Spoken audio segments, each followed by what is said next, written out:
Good evening, everybody. Oh, shoot. I forgot something. BRB.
I am a fool.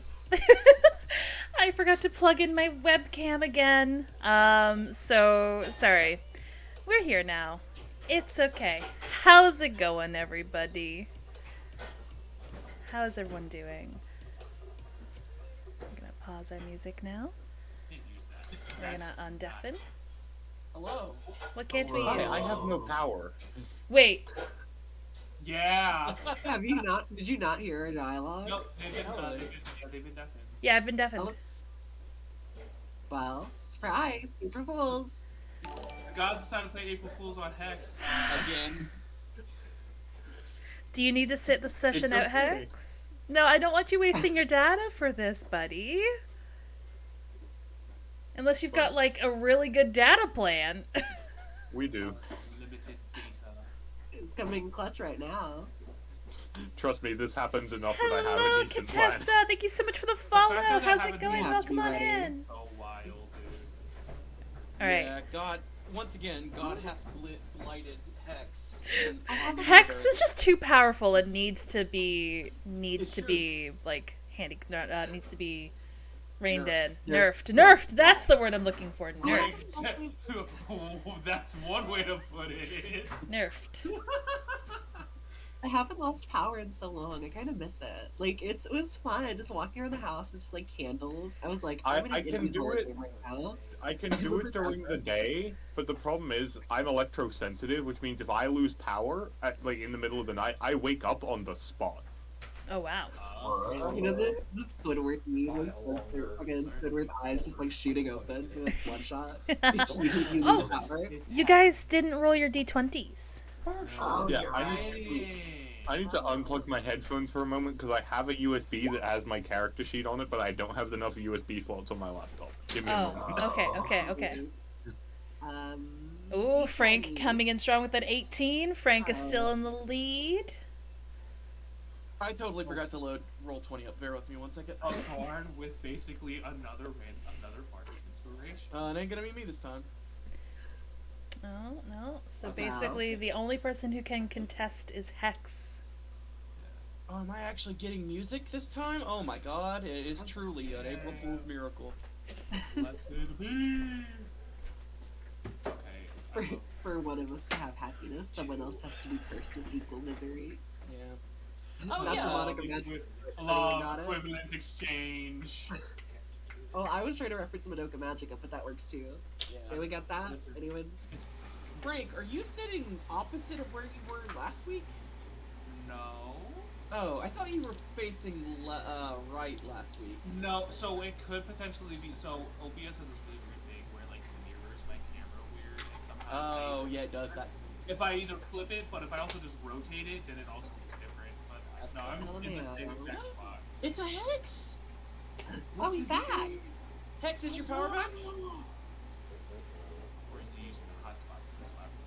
It would be wild if the laptop hotspot is better than the internet he normally has. Right, to be honest. That'd be wild. Yeah, no, there's no power. Oh my god.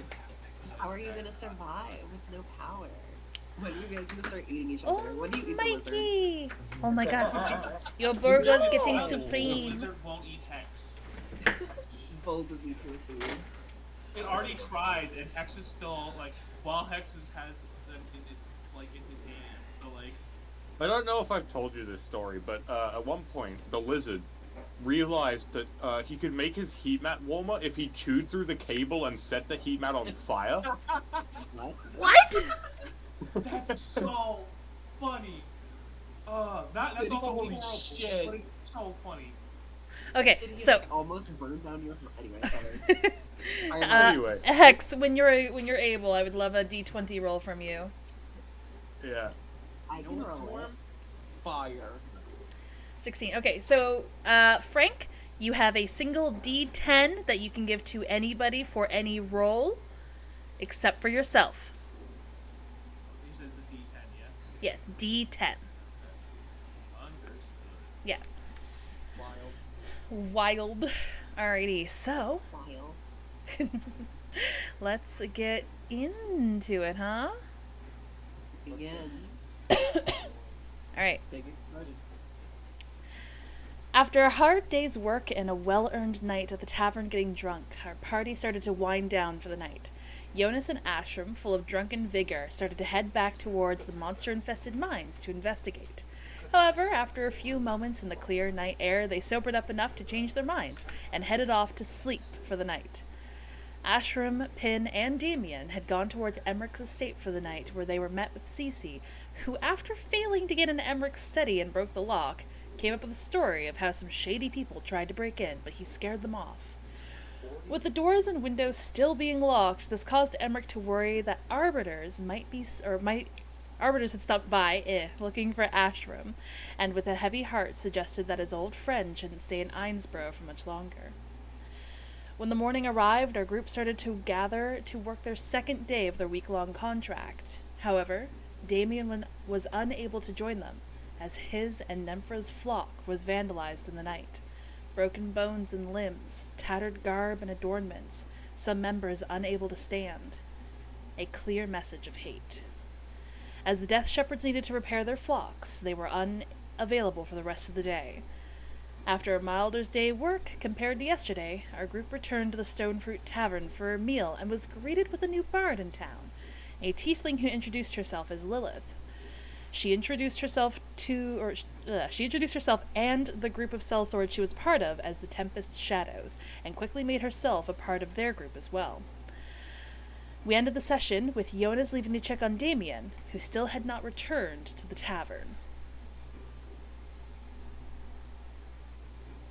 Alright.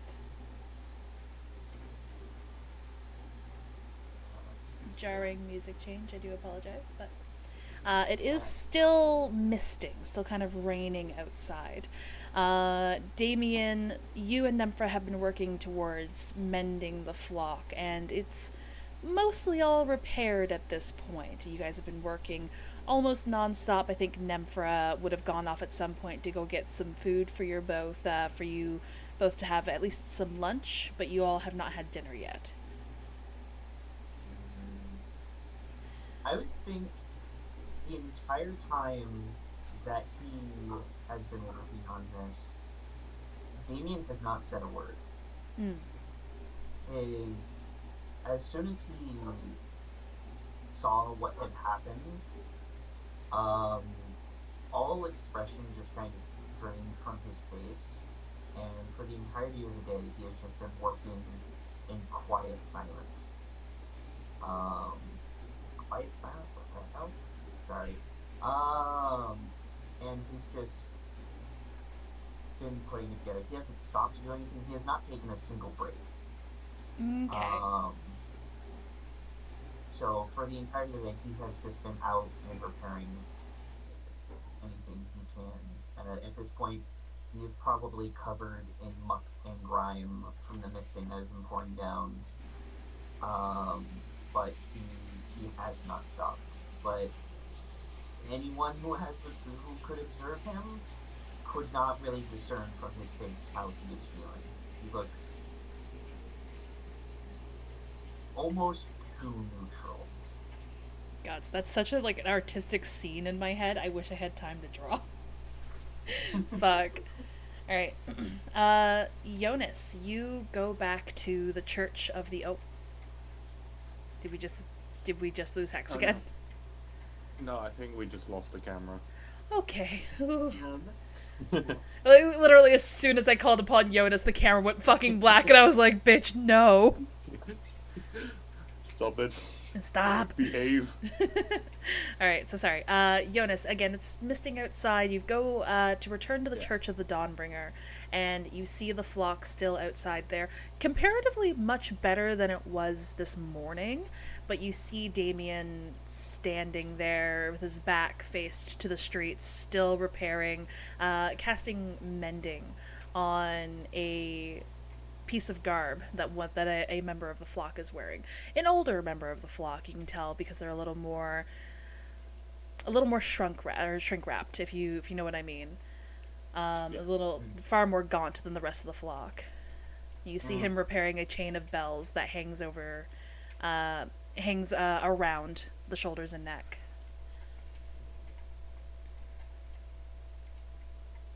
I will say Damien probably doesn't even notice you approach. Yeah, and I'll say Nemphra's not there, probably off to go acquire dinner for you both.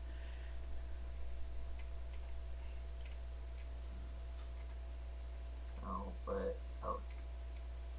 he just hella dead right now. Well, Hex is still in the Discord. Yeah, I think Jonas just sort of places a hand on Damien's shoulder. Just to see if he gets his attention that way. Damien, without saying anything, just looks over at Jonas, almost surprisingly coldly, as in contrast to his usual demeanor. And once you see that he acknowledges that he knows that you're there, he looks back to his work. Not a whole heck He of a does lot. not say Alright. anything, and his face does not portray anything. But I will say, if you looked into his eyes, it would be as if you could see almost cold embers at the back of his eyes.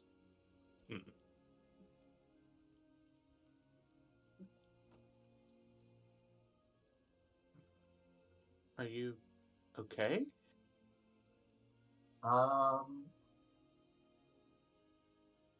Okay is a relative term. They're looking a lot better. He just shrugs. Did you get a chance to follow up on the footprints at all?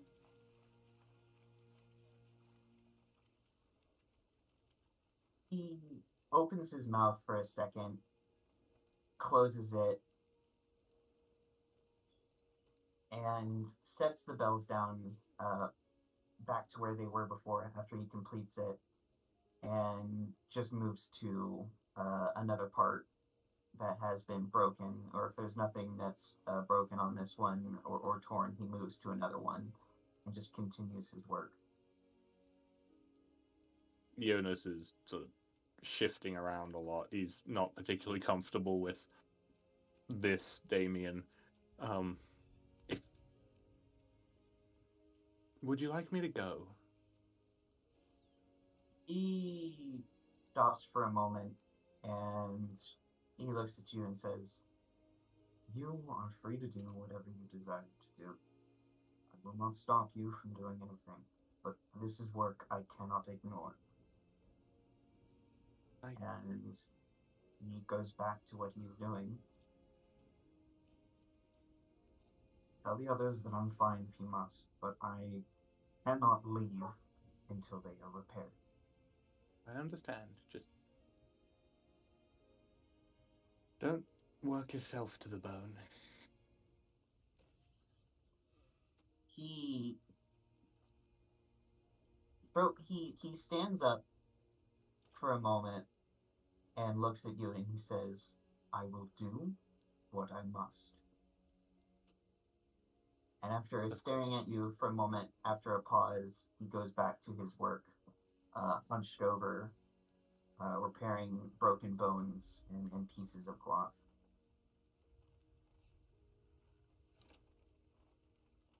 I think Jonas just sort of silently walks away at that point. Well, okay. Understandable. Where does Jonas go from here?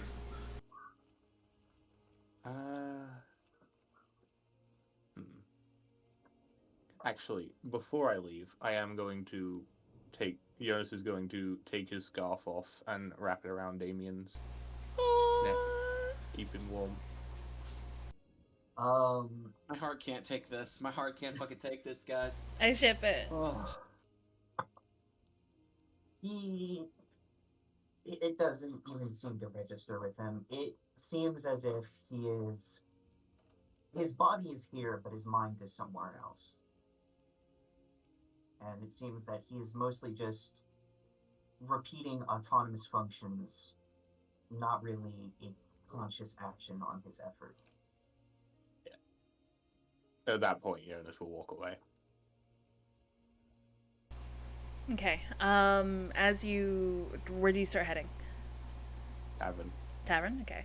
As you start going back to the tavern, you pass a familiar dark-robed figure.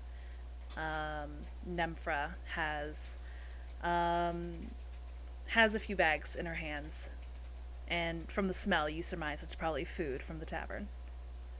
Yeah.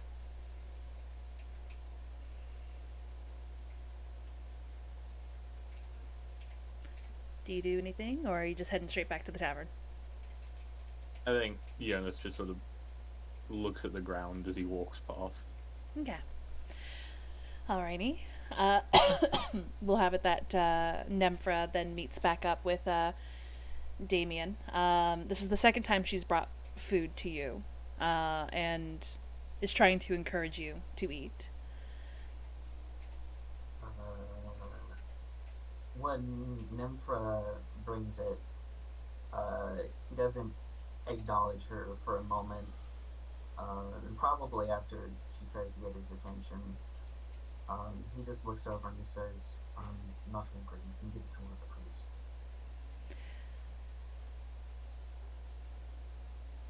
You know, we do have to take care of ourselves as well. You'll be fine. You will not. Stop until this is done. They're mostly repaired at this point. We've expended a lot of energy. You've been standing almost all day. These aren't the only family members I've been entrusted. Your parents entrusted you to me as well. Can you at least have this one meal with me? His fingers grip the tools he's using, and he clenches his jaw for Or a does moment, seem to get it back much and faster. then very slowly exhales through his nose. I mean, that's not shocking. I put it against a legendary 140 RPM hand cannon just to try and see if the ticks were really making that big of a difference. And yeah, Not near twice. but I'm not entirely sure if that's the extra damage or just the activation of the tech. If I stop, yeah, tick right then would be preferable. And what will you do when they're all mended? He stops and very slowly brings a hand up to the bridge of his nose and kind of just rubs his face a bit. And he finally turns from what he's doing and faces Nympha square on and says, I don't know.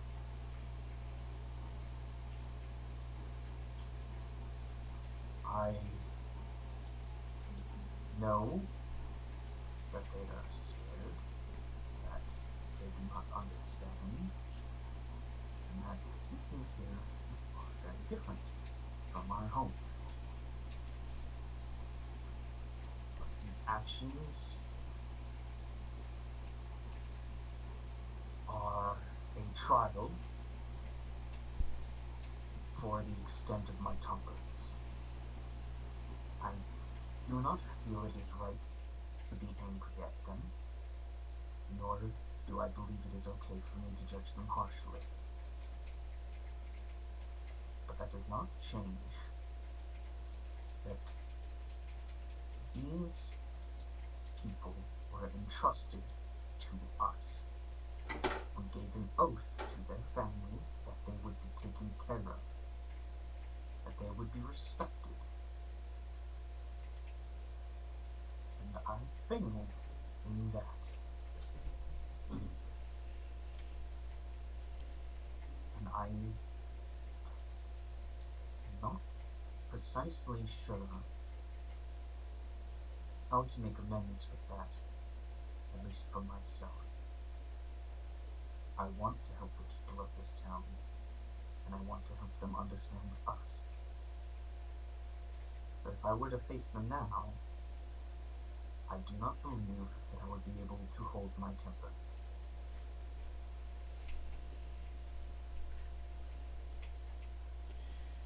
You don't have to go to the tavern. Let's at least turn into the church here and have some food. He lets out a heavy sigh and throws his tools in his pocket and rubs his face and then runs his fingers through his hair, slicking it back. And he looks up and he says, I believe that is probably wise. Let's eat while it's still hot. Let's get out of this room. And he kind of just almost seems to melt with some of the tension that he's been holding on. It's as if up until this point his body was being held together with taut wire, and after that gesture it seems that the tension has been loose and he now just kind of sags very visibly, be it from the physical exhaustion or the emotional. Is not quite sure which wins out. Yeah. But now, as you start to move and she starts to sort of guide you towards the church, placing a hand between your shoulder blades and basically encouraging you to move away from the flock, you're soaked through to the bone at this point. You feel a chill throughout your body. Your legs have a bit of a wobble. You feel almost like the starts of a cold. You feel very chilled.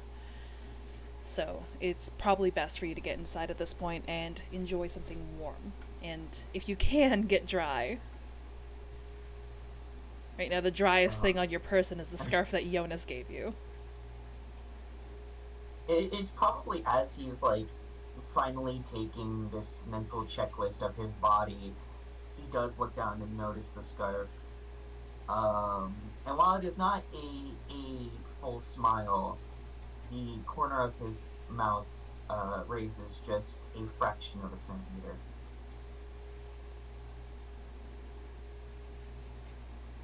But he does allow Nemphra to guide him into the chapel. Okay.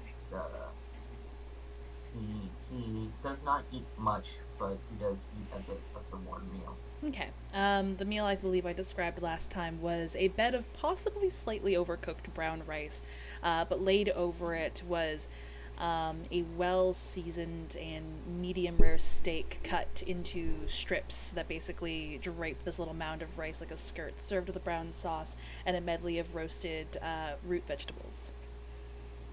It never ends. It's every time. Like, I had a full meal before this, and I'm already like, man, we need some of that. Oh yeah. Num num num num num. Damn, they even cut your steak into strips for you? Whoever made this really likes you. I'm just saying, they got some quality stuff in here. Hilarious thing is I actually cooked this meal like the Sunday after Inkstained last time, and I posted it in the food porn tab of my Discord. Alright, so yes, that warm meal. She also got a small pot of leftover stew from the day before that was reheated, just again to help warm you up, and some tea as well. He sips the tea as he can and eats a bit. It is very clear that he is trying to force himself to eat despite not having an appetite. But as he does down the meal, very slowly and only by small margins does he begin to appear a little bit more alive.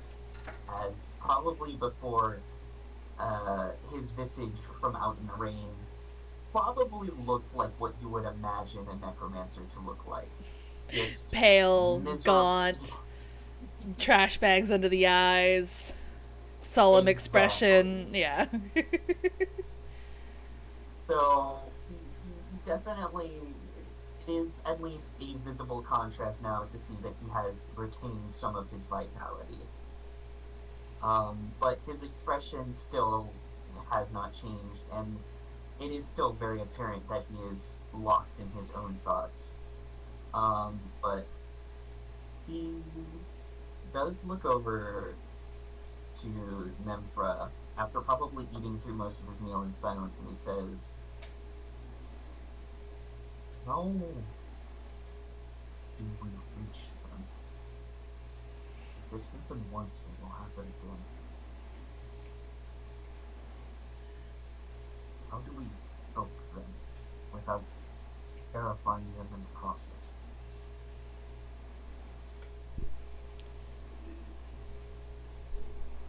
Most of Ainsborough are receptive to our efforts. Unfortunately, I believe that there are a stubborn few, and one of them, or maybe more of them, might have been motivated enough to do this. It also might have been the same individual who threw the rock through our window. His hand absentmindedly goes to his pack where the rock is. And he just kind of... And this whole time, his eyes really haven't left his plate. And he just... He says, I am worried that if I attempt to try and find out who has done this, I may instigate further discontent with our community. Your emotions are understandably high right now. And though this was heartbreaking and world-shattering, we need to be mindful of why we're here and what we represent. We represent the strong ties and connections between Vermont and DevCast. We are here representing our beliefs and our cultures. They're looking for a reaction. They're looking for a response. They're looking to expose us for the necromancer illusion story that they've conjured up in their minds about us. If we retaliate with force, we're only enforcing that vision of us. I understand your anger. I understand your anguish and your plight. Peace. We were able to mend the flock. We were able to repair what was broken. But if we retaliate, that will not be an easy fix.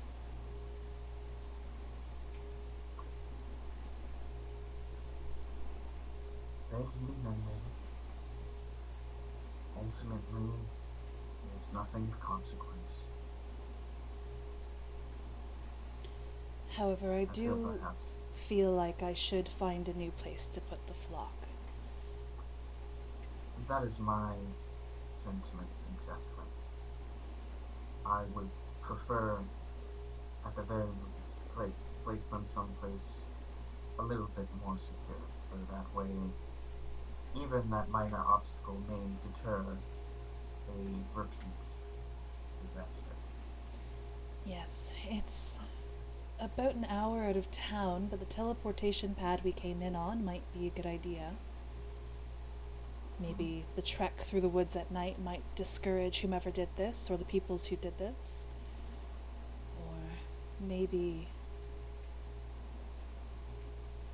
I don't know. I'll think about it. Damien scratches his chin and he says, "No. As much as I don't like it, I feel that they should remain nearby. For one reason, I believe that Death Shepherds skulking around at night with their horde, as some may put it, would potentially give us a bad image. I also believe that while I do not want anything bad to happen, I think it is important that whoever did this sees And my hunter I haven't even touched. that even if they act out, the flock will be mended and repaired, and we intend Probably should rectify instead, that, as he very firmly grips the utensil he had been using, almost to the point that his knuckles go white. I refuse to back down and allow them to scare us away. And for the first time, he finally looks up at Nemkra, finishes him, and he says, Yeah. "We will show them that we are here to help. Yeah. And no matter how many times they lash out, we will welcome them again with open arms because we are here to make their lives better. And the only way to prove that is to show that even if they hurt us, we will not lash out again. It is as you say." Yes, maybe I'll see if we can sleep at the cathedral from now on, so that this way we're at least close. Probably won't be the most comfortable. Oh, I'm really sorry if stream can fucking hear my microphone being thrashed about by my fucking cat. Oh my god, I'm trying to keep her away, but she just keeps fucking bumping into it. Sorry. no, we're all good. I get it. Those felines, they're little miscreants. Yes. Little tiny terror. But no, Damien kind of relaxes a bit and he says, "No, I agree. Being out here is probably for the best. Admittedly, I had originally intended to sleep with the flock itself, but I realize that is probably a bit unconventional." Yes, and with weather like this, unadvisable. Yes. He kind of looks down at himself and he says, "I did manage to get myself quite drenched." Yes. I can finish mending what's left. I encourage you to maybe go back to our room at the tavern and change into some dry clothes. Because again, you can't take care of the flock if you yourself are unwell. Yes, I know. Once again, your wisdom aids me in from being a fool. I do not know what I would do without you. Thank you. And he kindly pushes the rest of his food over to Ned, where he says, "I would greatly appreciate it if you could finish this for me. I don't like to waste food, but I can't stomach another bite." Alright. I'll see about putting it aside for later then. Thank you. And he stands up, and kind of grimaces at the very visible puddle that he has left from where he is sitting, with the grime that's just kind of been plastered there. And he says, "If one of the priests come by, could you please apologize to him for me about that?" I will. Thank you. Okay. Well, I don't plan on being gone long. I'll try to head back as soon as I can. And then he just kind of gives a shallow wave and he says, "Take care anytime I'm gone." Will do. And he gets up, collects his belongings, and heads out back towards the tavern. Alrighty. Let's cut to Jonas having left and heading back to the tavern. And upon returning to the tavern, I imagine Cece, are you doing another set or are you sitting down and eating? I think last where we left off, Lilith was sitting in your lap and you were doing your best to eat around her. Yeah. At that point, we'd probably be like, all right, I guess it's time for another set, and to get that, and like, basically, Cece's gonna like try to eat in these. Want to do another set? I was like, I'm going to go do another, play another song for everybody. You know what? I think maybe I'll sit this one out. I think it's your time to shine. Thanks. And Cece's just like, I really wish I could just sit and finish. He's like, it's too late. All right, whatever. And he's gonna go and do what he always does. He's going to cast dancing lights and prepare to play. Alright, roll me that performance, old Bardy boy. I would like to help, as I always do. Yeah. That's alright. That means you'll get advantage. You need help with anything? A little bit of prestidigitation. Okay. Give me a second. Woo! 19. Nice. You are finally having the room to stretch out to no longer dancing around an unknown duet partner. Though you guys did have good synergy together. It is finally nice to have the room and the ability to stretch your legs and stretch your bardic talents. The crowd is enamored, going wild. You're singing a favorite that almost everybody knows the lyrics to. The energy is on fire. Anything in particular you wanted to do during this performance? Not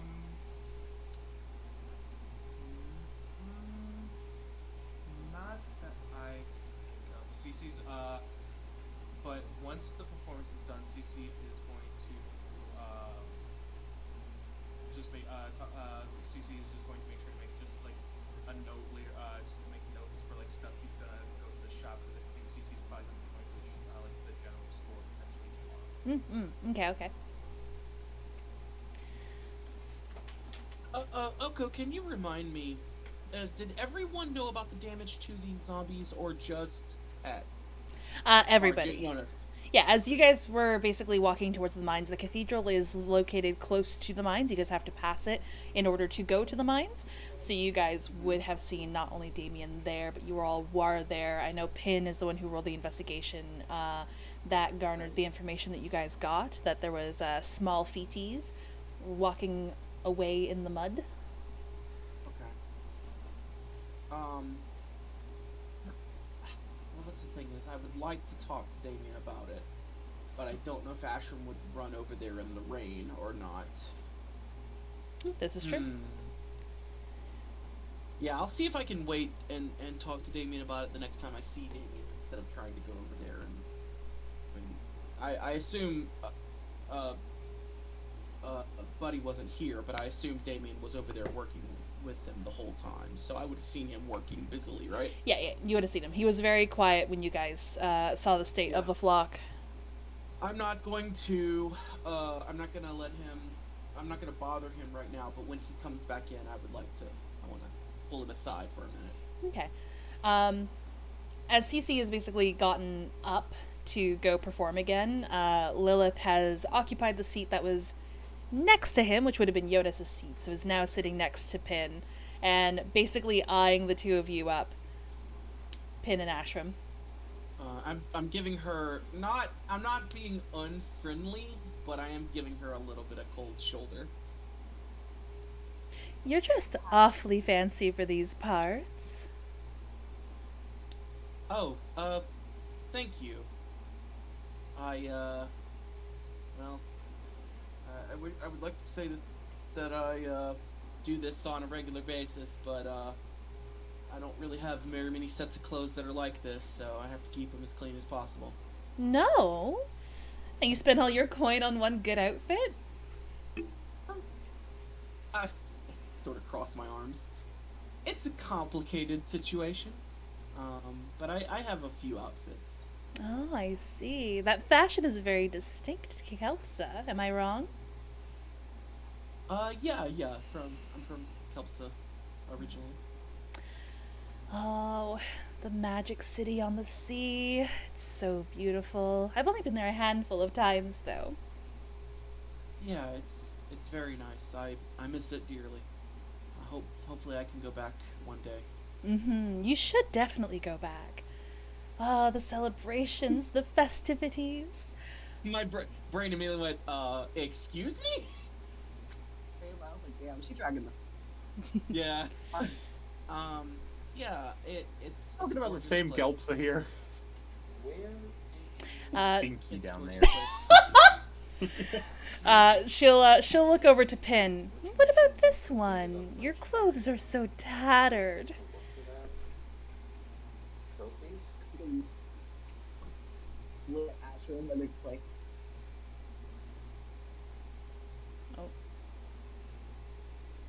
Meow. Oh, yeah. Meow. The possum is screaming, but we hear. Ah! Oh no. Oh, meow. And there's Oh. Mia. And there's Mia. my power, shut up. Not you. Oh my god, are you kidding? You were not just saying this earlier the stream, saying that you miss having your power randomly shut off. Oh no, did I manifest? You fucking manifested. Is your, like, power out? Yo. Meow! Oh my We are fucking... cursed.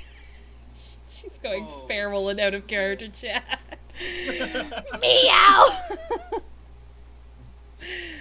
Ah. What do you mean keep going, bitch? I was about to RP with you!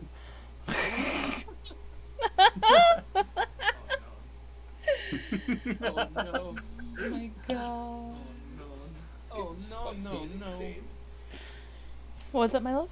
So it's getting spicy and ink stained. Yeah. No, it's just Hex lost his power before stream even started. And then Mio was just like, oh, it's been so long since I've suddenly lost power. It's like, it's kind of sad, actually. It's so exhilarating walking around with no power. And then bitch fucking loses power on stream. She fucking manifested it. You know what? I'm calling it out. Take my power next! No! No! Stop it, no. Don't fucking summon it! Don't tempt the fates. Have you all learned nothing? I never learned. Jesus fucking Christ. Alright. So, I guess we'll have Jonas walk in at this time. What you doing, Jonas? See Cece absolutely fucking shredding it on the dance floor. Lilith has taken your seat. Jonas is going to sit on the ground next to Asherim. Okay. I mean, I'm sure there are probably other seats you could probably take, but... I'm gonna look down. Is he soaking wet? Yes. Okay. Number one, and I'm just gonna snap my fingers and cast Prestidigitation and, like, steam up his clothes so that they dry. Boil the fish man. We can't have you catching a cold. Yeah, Get a chair. I'm going to create water above myself and get myself drenched again. Okay. You fucking brat. I think when you do that, Pin, like, looks at you with visible confusion. They don't What? express much, but now it's like, what? Why? Anyway, Asherim. No, we don't anyway this. Why did you just douse yourself in water after I specifically dried you off? You're gonna catch a cold. You know, that was probably a stupid thing to do. Anyway. Nod, yes. Mm-hmm. I'm starting to notice a trend of stupid things with you. Welcome to the circus. Anyway, Asherim, do you know what room you're staying in? Yeah, it's room 18. Why? I need to talk to you in private later. Oh. Are you all staying at this tavern too? I guess I should have suspected. I think I saw you walking down the stairs this morning. And Lilith will point over to Jonas. Yeah, I think I've been staying here the longest out of our little band. The, mountain movers, was it? I don't know. I don't know. What's that? Oh, That's our name. one of the names you guys were talking about. I like it. That is. It is at this point that Jonas realizes the joke in the name. And he just sort of ceases all function. That Blue screen. last horse just trots across the finish line. I think Pin will like hand them the business card that Lilith gave us, and they're just like, we told them we have to come up with the team name. Apparently it's required. So I left off on breakneck. I mean, if you want to, be able to charge more for your services and get some notoriety, and, when you think, when you want somebody to think of, we have a problem and we need a group of capable adventurers or sellswords to handle it, what name comes to mind? What name invokes movement and power and hopefully money? We were staying together. A triumph that lists Oh, you guys all aren't? divisions in order, or at least not that I could find any. I mean, it hasn't really been discussed. Oh, I'm so sorry. I guess I was assuming too much. Well, you know how they say that what happens when you assume. Do you want to go have that conversation, Jonas? Sure. Let it be known, Ashram does not like this woman at all. Nah. I don't think she likes you either, to be Them fair. vibes is sour. Yeah, I'm gonna head up to my room. All right. Pin and this lady just sitting there in complete silence, just like, damn, he got you good. Damn. I guess it's just Pin and Lilith now sitting at the table until eventually Cece, comes back to sit back down. But I'll let Ash and Jonas have their conversation. Yeah, I'll let you. I'll open the door and hop in and kind of sit on the bed and offer you the chair. I'm assuming there's a chair in the room. Jonas, comes in still soaking wet. Immediately, like, as soon as before the threshold, just prestidigitation. You can't be coming in here soaking wet. Like, I gotta sit in that chair later. Come on, man. All right, I won't drown myself again. Thank you.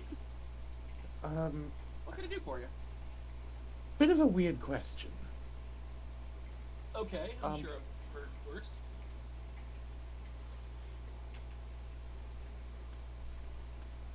So, I don't mean to impose or anything, but you seem like you know a lot about magic. Can't be mad at us. Big, shitty, easy grin. I would like to think that I am pretty well versed. I was wondering if, do you know if, are you any good at teaching?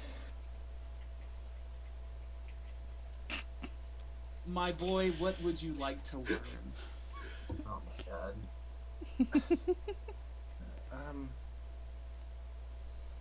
Well, let's just say I think I've dug myself into a hole a little too deep to climb out with a dagger and a crossbow, so... Okay. So, are you thinking of the basic fundamentals of magic, or... like... Magic what are you theory, looking for? probably? Magical theory, okay. So, there are a couple of different ways magical powers might be obtained. Most of the time, for the people who really don't want to study it the way we do, using arcane sigils and runes and hand motions and specific components, will have their arcano-biological structures altered in some way.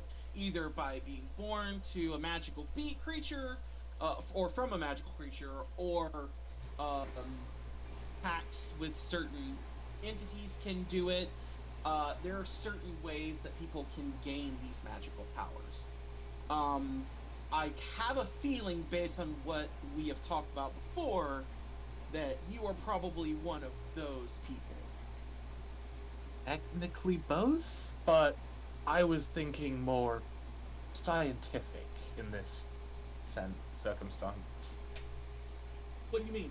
Like, you want to know, like, the basics of how magic works?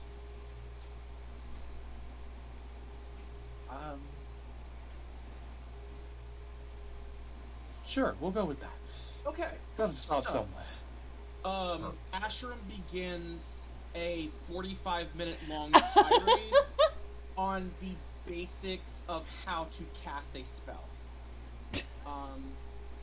And how magic is basically just imposing your will on the universe in such a fashion that you create things from nothing, or from alternate planes. Like, so for instance, your create water, when you used to create water above yourself. Generally that's done by opening a very small, innocuous portal to the plane of water. That's how create water is done, because you can't actually create water, because you actually cannot create or completely destroy matter.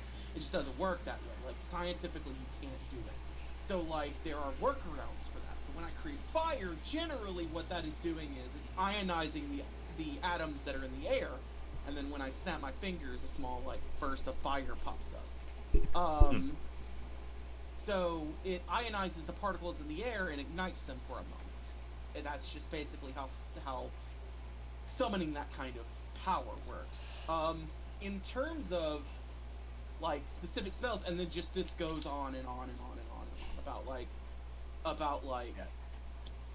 there's, like, specific units of magic, and that's where, like, the levels of power come from, and, like, each unit of magic has a specific cost to it, whether it be components or, like, a magical amplifier of some kind, and unless you stop him at some point, he will continue this for about... Here, allow me to explain you the basics of spellcasting. Yeah, it's spellcasting 101, basically. Yeah. To a person who can use magic. Yeah. That's what he wants. Yeah, Jonas does not interrupt you at any point. If there are specific questions you have, I would be more than happy to answer them in and out of character. I have theories on how magic works in Oka's world. I'm just saying. Jonas has been taking notes the entire time. He's like Yeah. So like, writing over what would normally be writing for him in okay. like So- the early pages of his book. So the big one that I've been personally working. Body armor. Actually, I gotta find it. Give me 1 second because I have this written down somewhere, and I didn't actually expect. Do you this to mind? pop up. Sure. What's up? Sorry, no, this is out of game. Like I am. Stop it. Okay. There we go. Okay. I'm so So- curious I have what a- Hex I have wanted a to learn. hard The time big, warming the up big, to it. the big thing that I I've think been it working on looks personally is called the Casimir line. Absolutely. So there's this spellcaster named Uton Casimir, right? Great, brilliant mind, fantastic. Eaten by a bear, which is not great for him, but he theorized that there was a magical line that separates both arcane and divine spellcasters, right? Because arcane and divine magic is different, right? Divine magic can like heal people and do all this stuff, and arcane magic can't quite do that. So like the idea is that we can cross that line, and like I can potentially like push through that line to do divine spell work the same way that I would do arcane spell work, and that would be like huge for the magical community as a whole. Yeah. That's like my personal working Looks theory. phenomenal. Actually, cure wounds is evocation, not divination. Wait, no. What? You said divine and healing. My mind just went to Yeah. divination school of magic. I think I'm wrong. Oh, it's divine magic, but it's the evocation. Yeah. school.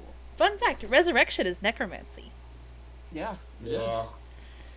Um, But funnily enough, wizards can't run. Exactly. Which is why I'm thinking, because there are these specific schools of magic and they both overlap between the two lines, I think the Casimir line might actually be more of a theory than an actual solid fact. Are you getting any of this? Jonas nods, understanding very little, but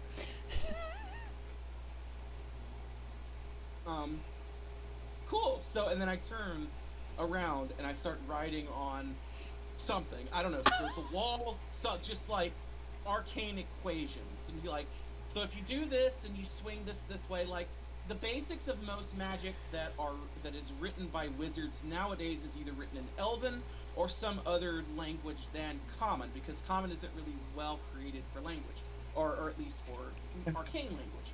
Also, most wizards are weird about their spells and want to make sure that they only have their spells for themselves. Also, magic. Basically, just wizards are writing everything in Latin.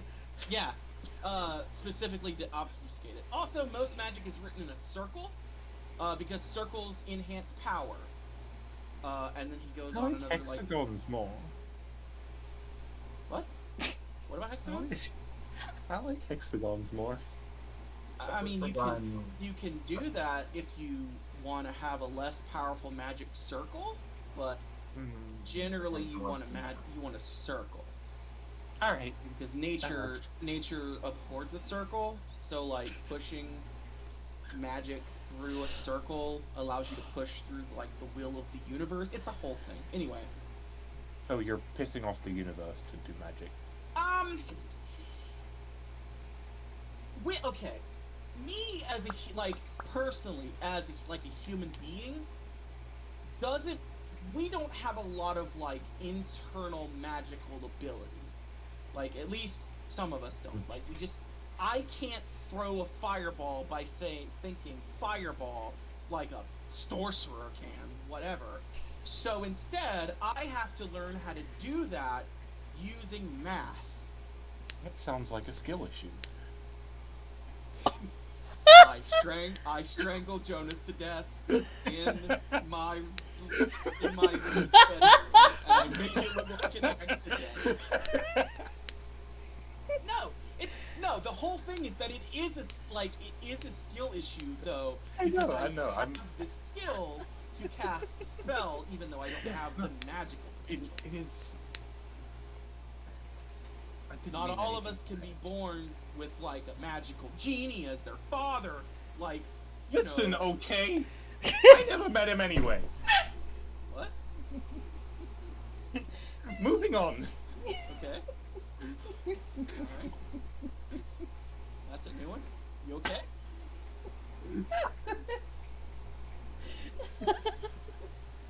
He's especially good today. I didn't mean, no, so, like,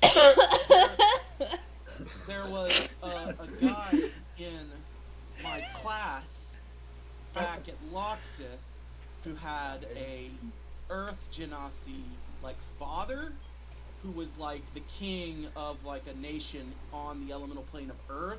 At least that's what he said. I don't think that's true.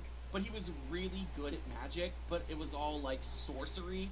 And everyone knows that sorcery is just, like, bullshit, easy magic. Right. Whereas, like, wizardry is, like, a really important, like... We're pushing the boundaries of magic here, okay? We can all be simple and safe in our little box of, like, my daddy gave me powers. But, like, when I'm imposing my will on the universe to create magic that I can't do normally... That's where the real boundaries get pushed. I feel That's like where it's the just real shit happens. I feel like Ash is going through it, man. Yeah, I feel like Ash is working through some issues right now. He's Ashram has very been butthurt. through a lot of shit, He's very booty bothered. especially recently. Yeah. I feel like was it's hot absolutely about this. it's Actually about seems like the kind of guy who would judge somebody for like using a very easy build in Dark Souls. All I'm saying is that if you're using the great sword for every build, you're not really pushing the boundaries of what the game if you're is. playing River of Blood, you need to go in around the the universe. Jesus fucking Um, Christ. anything. No. I think it eventually it degenerates to Ashram just being like, look, there's only so much that you have to push your potential. You just have to keep pushing your potential until you break through that threshold. And that's what I'm currently doing. right. Because And people that's- will say, some people will And that's- say that you peaked at age That's not- 25, and so you accidentally do a stupid thing in the middle of class, and then they have to... Listen, okay, I just here because I don't like Water Demon Man, and I want my own magic. Okay, I want to learn how to wizard. Okay. This is devolving. There's just a lot of shouting coming from upstairs. I'm sorry. I'm sorry. I take a deep. Ashram takes a deep breath. I put a hand on Jonas's shoulder. Listen, I'm sorry. Okay. No, I get it. Trust There's me. a few things that I have to work out. This has nothing to do with you. If you want to learn some magic, A let few? me put- So, do you want to learn magic through like? Are you thinking of casting through some kind of arcane focus? Or are you thinking of like components? Because I tend to use components. I think it's a lot easier to do that way. But it's up to you. I was, for the most part, planning on focus. Okay, great. I take out my my practice wand, and I give him that. I give him a very small notebook of wand forms that I don't use. I just grabbed it with me when I left, and I hand him that. I say, do this like 4 times a week until you start producing some sparks, and then once you do that, come back and we can talk about actual like magic, like actual like casting actual spells with it. Okay. And yeah, and don't worry about anything else that I said. Sorry about that. And Jonas is going to, as quickly as possible, sort of copy over everything from the notebook and then just hand it back and wander off to his room. Okay. Well, there's like sketches of like forms in it, of like Yeah. how to hold a wand and how to flick it properly. It's twist and flick, you know. Swish and flick. Swish and flick. That's it. Right. So while this is going on upstairs, Can we hear this? I'll say at the more heated parts you guys might hear it, but before that happens, Cece, you can finish your set and return to the table if you wish, noticing that Ashram and Jonas are fucking gone. Dads are fighting again. Do they do this like often? They just met, so I'm not sure. Oh, I see. Oh, Cece just Now that you mention it. yeah, Cece just got back to his desk. Just to let you know, you can finish your set and return to the table if you wish. Your chair is free. You're able to return to your food. I can eat my soup now. Yes. Oh, I couldn't keep it warm this time. I'm It's- sorry, I know, but it's like Old it's school. almost cold at this point. I'm just like, it's still. oh. No one has tried to poison it. Hopefully. Yeah. As you return to your desk, or your desk, what the fuck? Return to your table, to your meal, Lilith will look over and she will move her fingers towards your meal. And you see a little bit of arcane influence that goes forward. And then after it dissipates, you notice steam coming from your meal once more.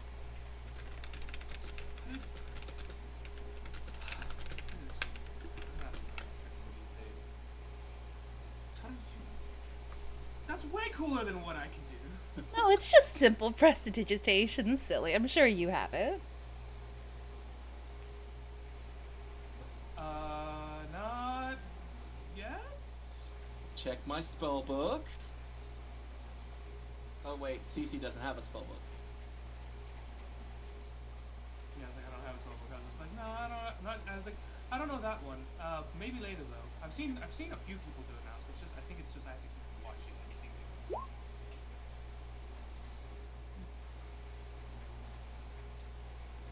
Ashram would have a mare with you.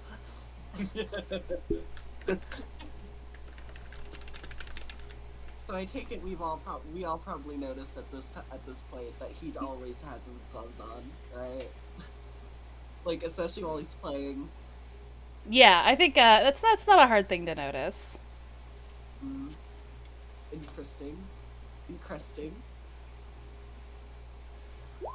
Putting that in the back pocket for later, since we're all keeping secrets now.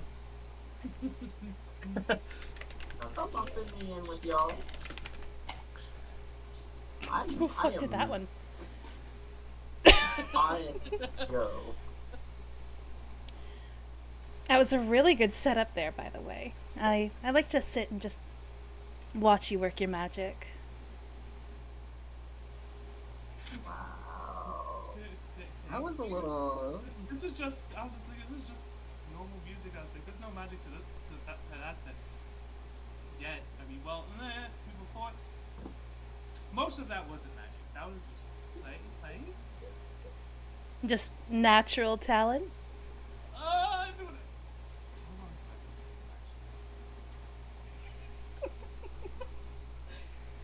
About that, I mean, yes, but also because I've been doing it a while, I think, probably. You Yeah. think? Listen, considering we just found out about the whole memory issue that I have, who knows what else happened to me. A memory issue? It's not important. Oh no, I want to hear more.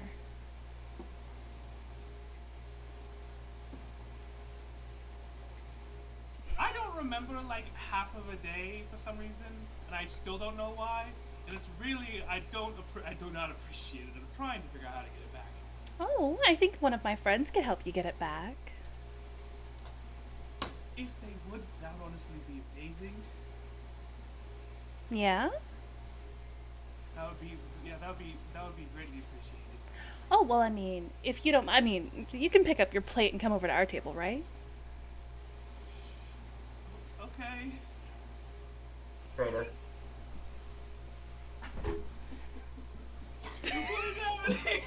I think Oko has baited us into liking this person. I don't trust it. I don't trust it one bit. I don't trust it Let's one be bit. clear, you're the only one who doesn't like her. Well, off the record, something seems off about her, but on the record, I Amy think has she's yet to meet great. this individual. I think she's great, and I think you guys are mad. I think you're mad. Maybe. Could be a skill issue, who knows? Yeah, maybe. As. Um, She's just mad she That was roasted skill issue, him. like, You're yeah. salty that she dragged the fuck out of you. all right. Anyone that stood up to him. Yeah. So yeah, Lilith begins to stand up and she's like, come on, let's go get this solved right now. Just come over to our table. Okay. Thank you again for, by the way. How? Oh. I guess probably shuffle Cece's behind just gonna him. pick up his bowl and just like continue eating his soup and be like, all right, sweet.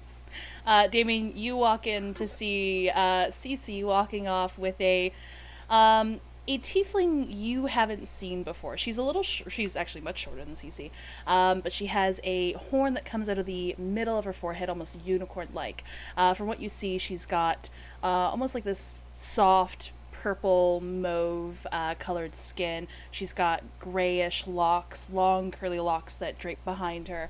She's wearing a dress of just flowy lilac colored fabrics, and she is adorned in silver jewelry. She's very jingly as she walks. They both seem preoccupied. But so the scarf I have on right. This one's Cece's, right? It was not Cece's, no. No, it's Cece is still wearing his scarf, yeah. I was like, Cece Right. likes you, but not enough to give you a scarf. Freeze. We're good. I don't know. My brain like associated water genasi with no scarf because my brain thought scarf block gill. That not good. Lungs would just eat the gill. Gills would just eat the scar. Nom, nom, nom, Do nom, you nom, actually nom. breathe through your gills? Only when he's underwater, I No. guess. Oh my. Oh shit. Wait, you have gills? I didn't know that. Does he have guilt? I can't see them because there's a scarf in the way. Yeah. See, That's I what I'm eating today. thought it. Okay. Well, who else is like in the main tavern area, or is it just CC with this individual who I do not know? You see Pin over at a table all by their lonesome now. With Stein. Oh, yes, with Stein, with Stein. Go. Just do the other two. He very briefly just kind of takes it in, and once he spots him, he walks over and he says, hello, do you know where I could find James? I think he's upstairs arguing with Ashram. Now you guys hear the screaming. He looks up at the ceiling and then looks down and says, I think then perhaps I'll wait until after they're done with that to give him back his scarf. Thank you. I appreciate your assistance. And I've like, as he's talking to you, he definitely does not appear to be entirely in it. Again, he's still, well, as not as deathly pale as before, looks tired, exhausted, and miserable. Like, he looks like a stray cat who has done nothing but, like, dumpster dive its entire life. Poor guy. My baby. So, but with just a very meek and mild wave, he says, perhaps I'll see you later. Until then, take care. And he just kind of shuffles off. Not even like fully raising his feet off the ground. He is very much like dragging his feet and moving along. Aw, sit at the table, you asshole. Where is he going though? Like as he's shuffling, in which direction can he be heading? He's going upstairs. You can infer that he is heading to his room. As again, he is sopping wet and like Been through it. Yeah. There's some muck being left behind. Aw. He's like dripping water. Wow, this is pathetic. Yeah, You he's hate not to look see great. You decide you left. And we'll just be like, oh well, Okay, bye. Sag. Yeah. Sag, I guess. And then just go back to like tinkering with shit on their table. What's that? Oh, I was just going to continue with Cece then, if they weren't going to do an ERP. Yeah, no, Damien's just going to go upstairs and put clothes on that aren't sopping wet and disgusting. I would like to put on the Alright. table that I would like to talk to Damien before I go to bed. Okay. So whatever room Damien happens to be in. Okay. Mm-hmm. All right, we'll get to that in a moment then. Yeah, no Cece. worries. You return to the table with Lilith, basically with her arms wrapped around one of your arms, as the other hand that you have is holding your soup, possibly precariously, but she is very excitedly bringing you over to meet her friends. Did you want me to go over the friends once again? I believe there was 5 of them total, including Lilith. 3, 4, 5. Yes, there's 5 of them. I was like, I know there's a half-elf, a human, a drow, and then another. There's 2 humans? Yeah, there's 2 humans. Okay. And then Lilith. Yep. Okay. I was like, okay, so I got... I still have no idea who that is. Like, hi. I was like... Also, who do I have pleasure speaking with? Like, I've seen you and said hi before, and then I don't know who you all are, though. But Lilith says apparently one of you can help me out. Yeah, Lilith, like, pulls a table over from, or a chair over from a neighboring table, and quickly slides it up sitting you next to, the half-elf woman with, the long, golden, wavy locks as well. As you sit down, she will look over to you with her striking green eyes with her almost cat-like irises, and she'll reach a hand forward. Well, I am Calantha Blackwood, and I believe I am the one who's meant to help you. Oh, nice to... Do you prefer Miss Blackwood or that? Apologies. You can call me Oh, that was that Callie. hard to be- It's fine. Names are long and difficult, especially when they're from different languages. That's understandable. Well, nice to meet you. I have an issue that I kind of know now. Well, I know now that apparently I am under the effects of modified memory. I thought And I I picked up lost- on that. And I have lost like half a day, and I still haven't gotten it back. And I would really appreciate not knowing just what happened during that time. Well, do I have permission?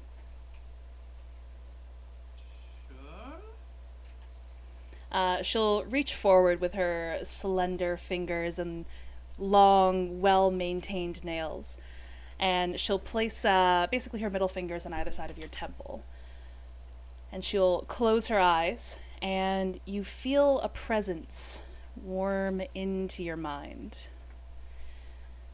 And after a few moments of concentration, you see that pink haze once more, but it starts to get thinner and thinner until eventually it's gone.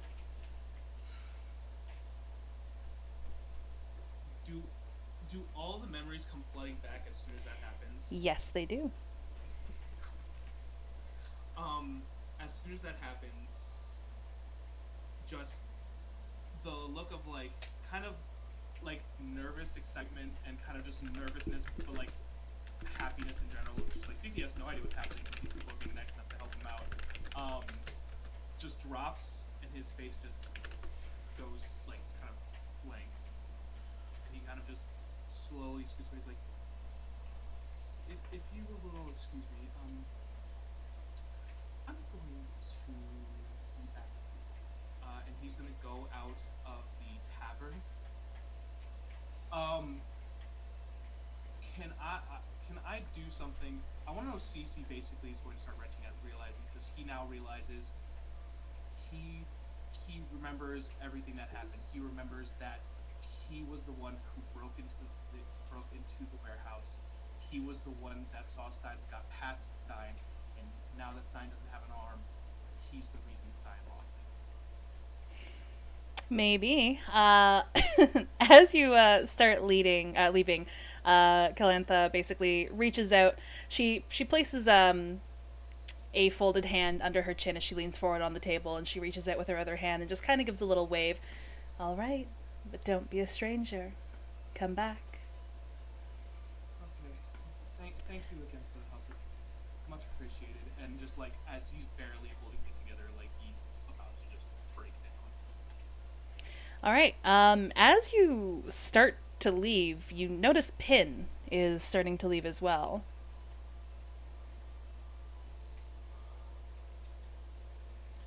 Is Pin leaving the door, like through the front door, or just kind of like going upstairs. I'm sorry, Mio. It's the timing.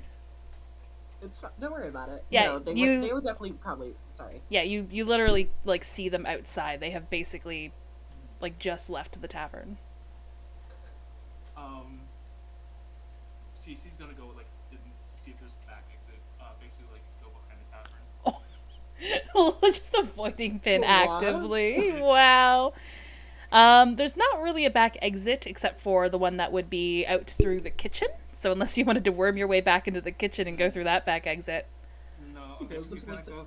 Yeah, right. He's gonna go to the front door and kind of just like walk and like as he walks, he's like night, Pin. And then he's just going to At nighttime? It is nighttime. I mean, like, it's evening. It's probably getting on 7 or 8 now. Okay, well that's a little weird, but they'd probably just like give you like a little wave. Just like, what? You're in bed, but it's 8 p.m. I know you're old, but like they'll probably just give you like a little confused wave and just go about their merry way. I know you're old, but damn. Do y'all even need to sleep? Alright, well, I guess Cece is rushing off into the dark and stormy-ish weather outside. What was a light trinkle before is starting to turn into a little bit of a storm. You hear maybe the ominous rumbling of thunder in the distance. Alright. What are you doing outside in the rain? Is this for Cece? Yeah, for Cece. Cece's going to kind of just start walking, and if he sees a reflection of himself,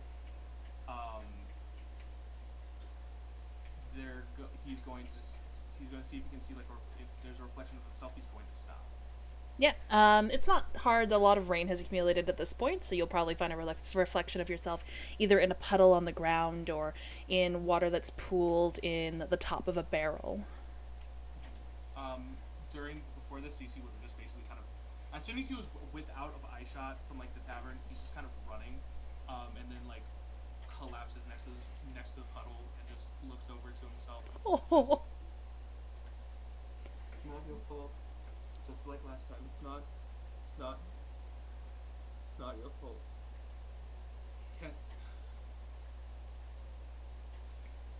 It can't be your fault. They can't know. They don't know. They can't know. If they know, then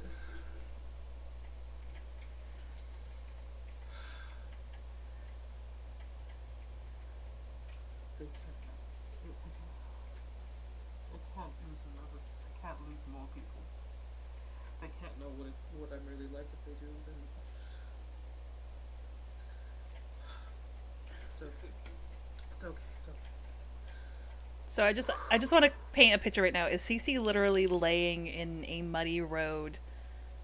He's not lying. Like I would assume he's kind of off to like almost in front of like a house or like in the backside, almost like like towards an alley. Like as he kind of collapses, and then he's just kind of his head is in his like he's sitting down, and so his knees are kind of up, and his elbows are on his knees, and he's kind of just holding his hands, constantly just like constantly telling himself that it's not his fault. It's just that he's like, it's fine. If they don't know, then they won't. And it'll be okay. It's okay. It'll be fine. And then he's just going to kind of sniff to himself,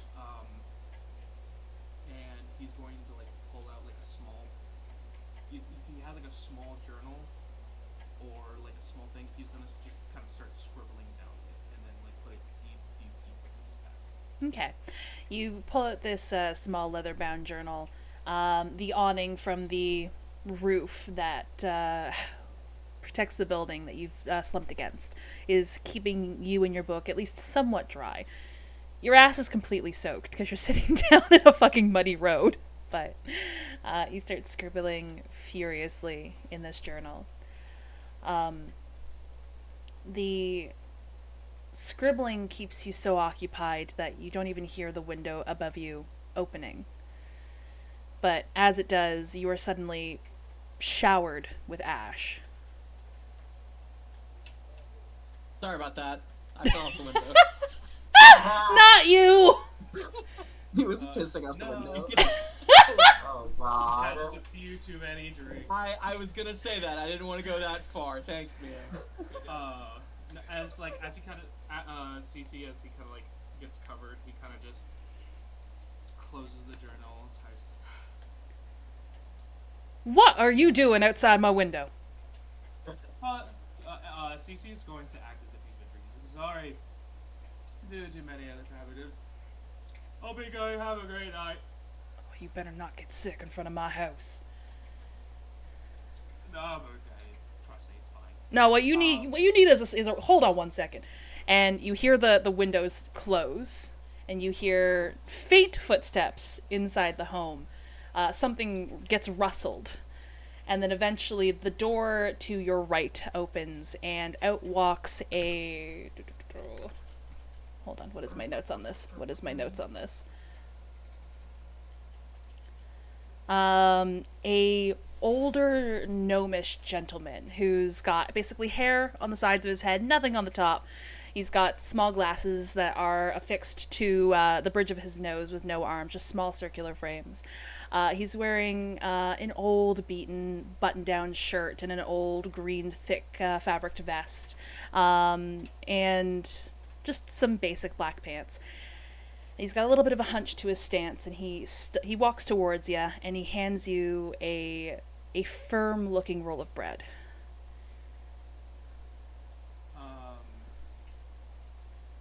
Thank you. Thank you. That'll soak the alcohol up right good. That's very true. Thank you so much. Who? I won't remember this probably, but who do I have the pleasure? Who? Thank you so much. Who are you? I think you might be a little too lost for our long gnomish names at the moment, but you can just call me Briar. Thank you so much.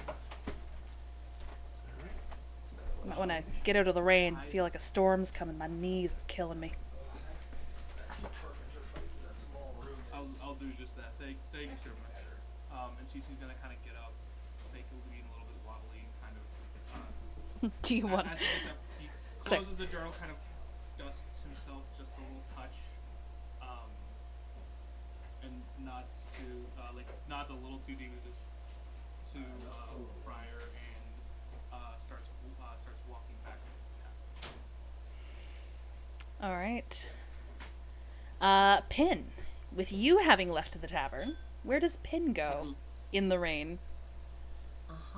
Well, first off, they're probably gonna go to where they knew that the flock was previously. Yeah. So I forget. At the church. Yes. So they'll be heading there for a minute. They're just gonna like scope it out, and then like I'm guessing from the hundreds of muddy foot tracks that are now left, try to just discern where their flock is now. So the flock is still there. Upon going to the church, you see Nemphra sitting on the stairs of the church. So basically, the flock itself has been kept in an open space in the church's courtyard, sort of to the right of the church. But you see a dark-robed figure sitting on the stone steps, holding a staff, basically just keeping her gaze towards the flock. Seeing Nemphra there, a little sad and worse for wear, I'm assuming. They would probably just like go over to her and just be like, well, the flock looks a little bit better. I'm guessing that was Damien's doing? Damien definitely did most of the work. I was a terrible mentor today.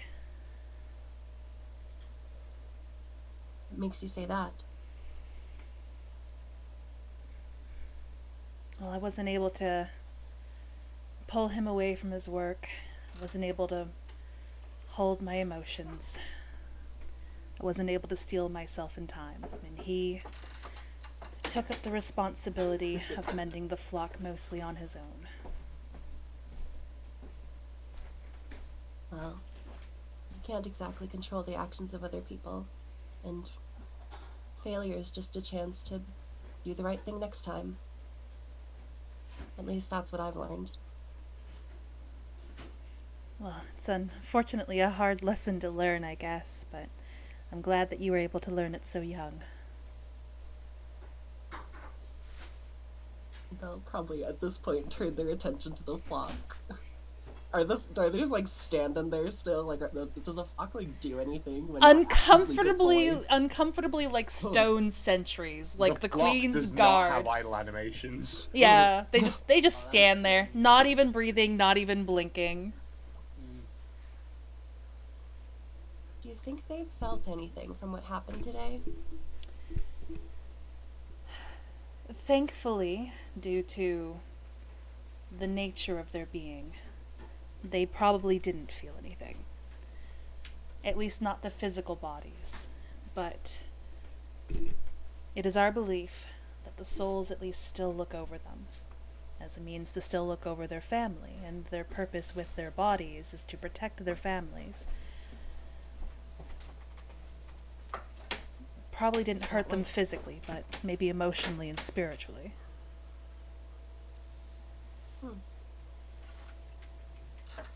Is that typically why people volunteer their corpses to be used by you guys? I'd like to think so. To protect? If you had the option to basically offer a possession that you were no longer using to not only better the lives of your friends and family living, but to protect your family that you don't have the opportunity to meet, would you do it?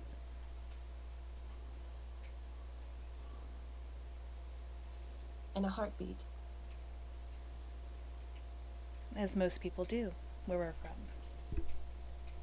And as such, our families are able to live full and fulfilling lives, pursuing whatever they want, without having to worry too much about fueling the kingdom or breaking their backs in order to bring prosperity to a nation.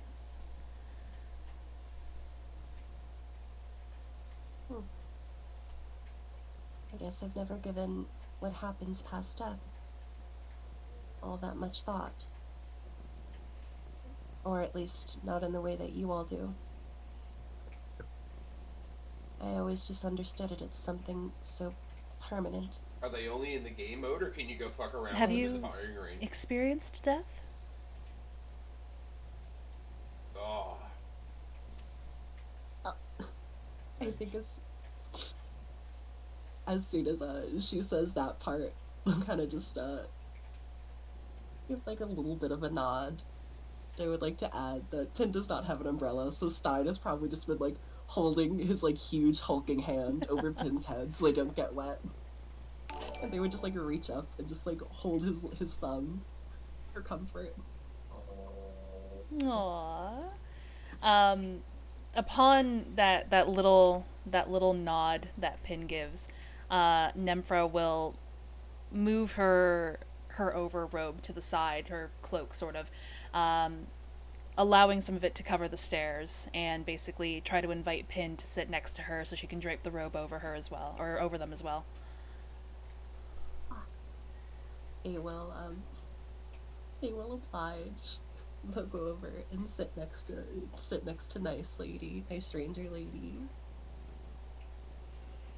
She will sort of lean in and kind of rest her cheek on Pin's head, along with, like, again, moving the robe to cover the both of them, and just kind of give, like, an affectionate squeeze to the shoulder.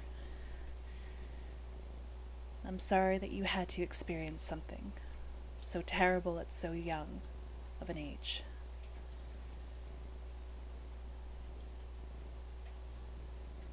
It happens to everyone eventually, if you're lucky enough. But for most, it's never something easy to face. Something you get used to, I guess. Have you ever experienced death? I'm gonna guess that's a yes. They say looking over at the flock. Well, But one being that's a little bit more personal, I guess. being as long-lived as I am, I have experienced family members pass away. I've had the honor of taking my own grandfather into the flock, and he still protects me. He still protects our home and our family. He still watches over us. And even though he's moved on, it's a comfort to still have him with us. We still honor them. We still cherish them. We adorn and dress them. We give them gifts and tokens of our thanks, as if we were adorning a graveyard or a tombstone.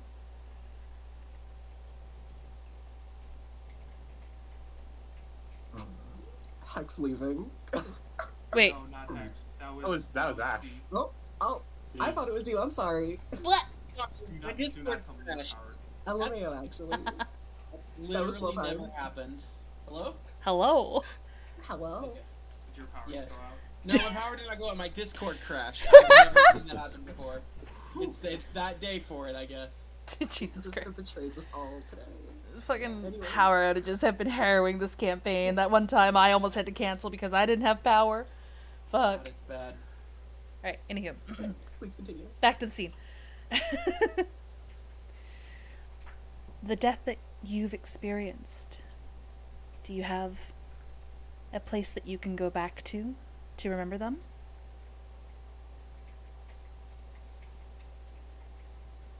I didn't think we would have that much in common when we first met, but I guess that's changed a bit now. Just like you, I like to think that they're always with me. And Stein would probably just like sit plop down next to Pin, just like shaking the stone wherever they're sitting. That is concerning, given the fact that it's stone. Stone stairs. Just horrible sounds of gears clattering. Oh god. I can imagine he just does like the Iron Giant, like slow plop down. Yes. Like an old man. He moves down like with his one good arm and then like slowly sets the rest of him down. But like, yeah, but have you ever, I guess, contemplated if it would ever be possible to have them back in your life again, physically, not as spirits watching over On me, you? Minotaur? Okay. If death Let wasn't me introduce such you a to my permanent Goggle end, Raid Shotgun. that's what necromancy is about, right? Were you there, Bix? Did you get to see the roll that I got? There on are this thing? some paths of necromancy that do explore that. And there are Absurd some range, pinpoint, magically slug inclined frame, individuals who with are reconstruction and form. devout enough to their craft that they are able to not only restore a body physically, but to also coax a spirit back to inhabit it. That is a path of necromancy. That does draw on necromantic magics. It is possible to bring somebody back from the dead. However, given the beliefs of Hermod, I'm not entirely sure many would be willing to return to their bodies. I think once my time is up, I would much rather have my body serve my country. I think I've lived a pretty fulfilled life to this point.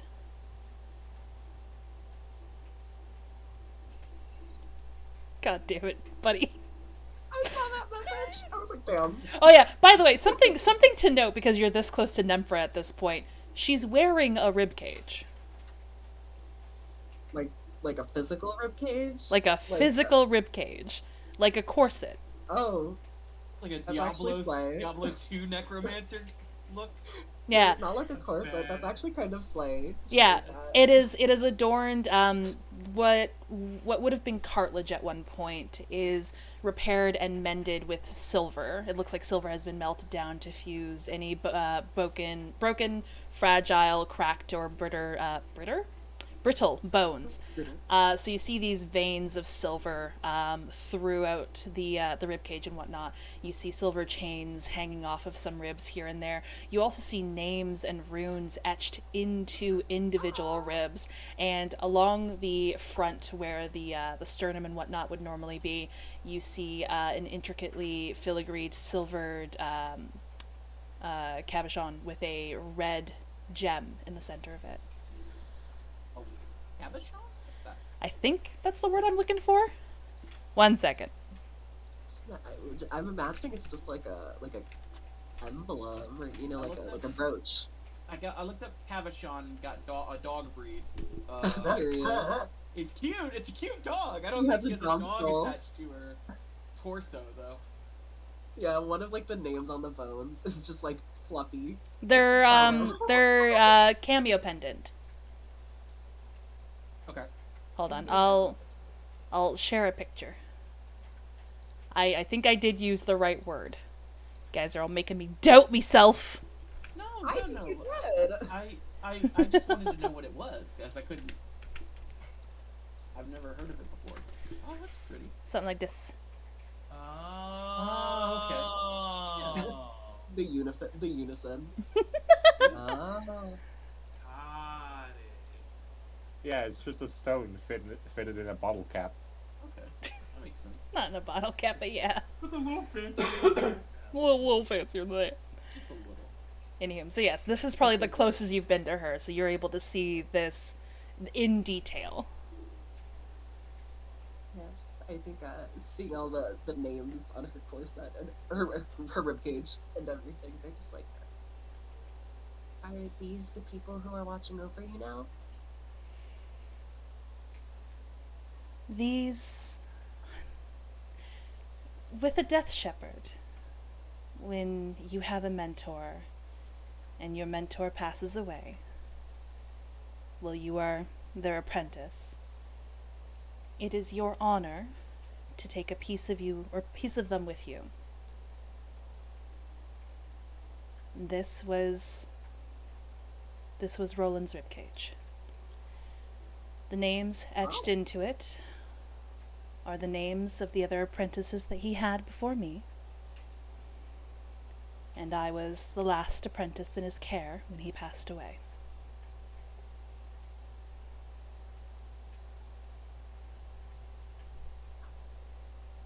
And I'm guessing Damien will be taking it after you're gone? No. This one will return to Roland when I'm gone. Damien will be taking mine. oh. Out of character. Oh. I just loved that. Just, oh, Lord. okay. Just like, that's a little. Okay. He did say he got dibs on those bows. He did say in out of character he got dibs on them bones, yeah. He was quite I didn't think he was quite literal about it. I didn't think that was little either. Now we know.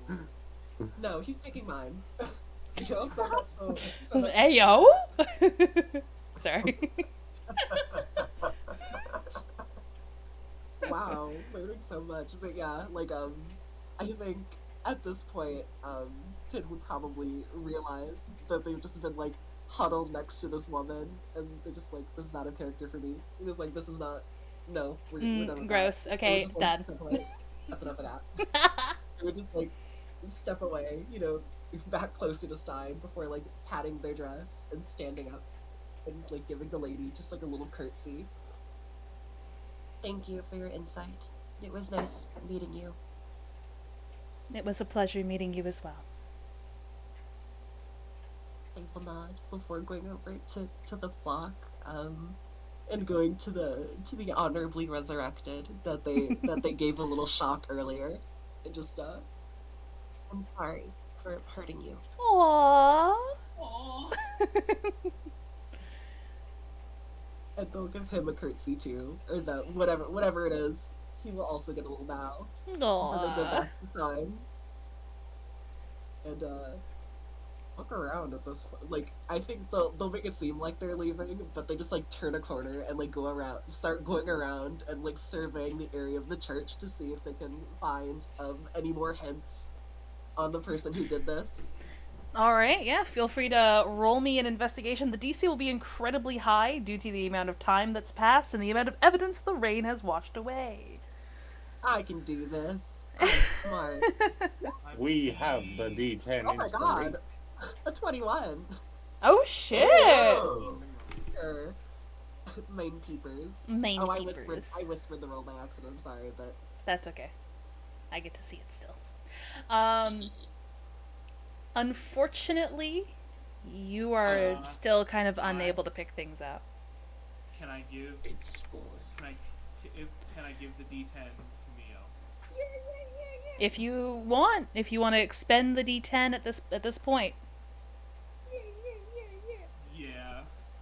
teamwork. Oh shit. 29. Let's go. Big You just excited. good. Alright, you know what?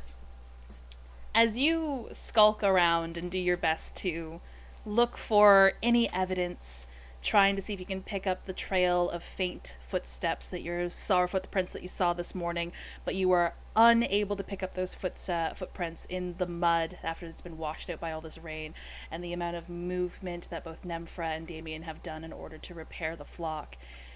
You start skulking near the Legendary church Destiny itself, and your ears perk when you hear some voices coming from a window above you. The You legendary hear difficulty the campaign familiar campaign setting tone in of... Destiny 2. Actually, I think you saw her? I'm going to assume you saw her. You start hearing the familiar tone of Quinn, who is the tall, full-blooded elf cleric, the head cleric of this church. You hear faint whispers. He's gone too far this time. I will have a conversation with him. No need to involve yourselves. Remain as neutral on this as you can. We are supposed to help represent Ainsborough, and our relation with them should set the example for everyone else's.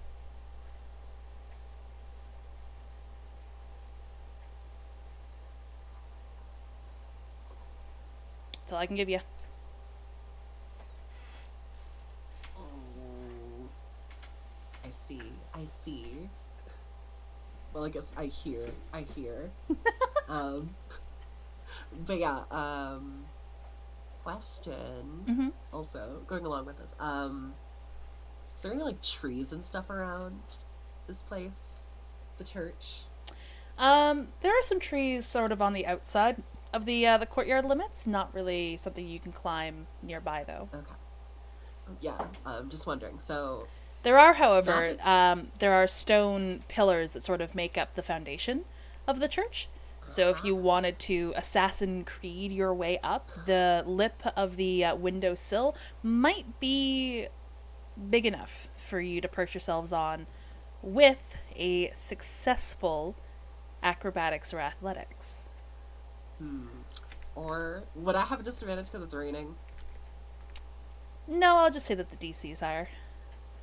Thank you, Mother. Looking at my acrobatics, I'm just like, ooh, that's a +1. Um, Am I feeling... Yeah, okay. Other questions. Sorry. I'll be done soon, guys. So, magical tinkering lets me, imbue an object with, a bunch of different, facets or whatever, but could I, for example, also imbue the object with a trigger? Like, if I wanted to set something up so that it makes a sound, could it be, it makes a sound in the case that someone does something,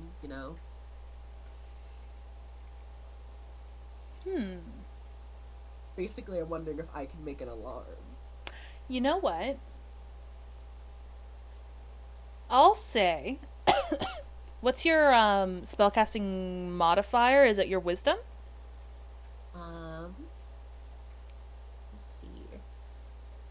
I guess that's on spells, right? Or it Modifier might be plus. intelligence, actually. I think it's intelligence, but my wisdom and my intelligence have like the same. Oh wait, no, it is my intelligence. It is your intelligence? Okay. Yes. Hmm. I think if you roll me an intelligence check plus proficiency, because this is something that you're proficient in, I will say that you can do that on a 15 or higher. Oh, so just roll my intelligence. Got it. No public roll. Fingers crossed. Did it work? 16. Ooh, nice. Yeah. You, Big brain. yeah. I think you pull out your machinery and your tinkery, and with what you know of this and how this all works, you believe that you have fashioned a pretty decent alarm. Hell yeah. They set it up so it's like I've described the little drones that they keep in their backpack as looking like the Pokemon Rock and Rolla. And I imagine it's like those like little fucking monkey things that have symbols. Mm-hmm. I imagine they have it set up like that, so it makes like clang sound. Okay, okay. It's just loud and obnoxious, and I think they'd probably see if they could kind of plop that somewhere sneakily towards the flock and have it, set up an alarm so that should anyone try to mess with the flock again, it'll be like bong bong and just be loud and obnoxious. Okay. Okay, okay. I can dig that. I can dig that. What's your spell save DC?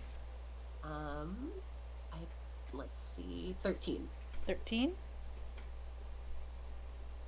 Okay, I'm just gonna write that down. Cool.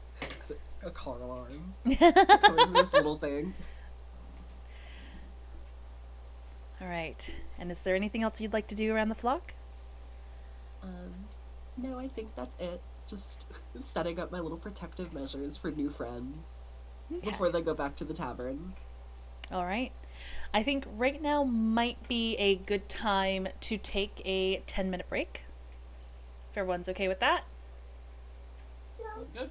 Yeah, all right. So it's currently 6:52 Eastern Standard Time.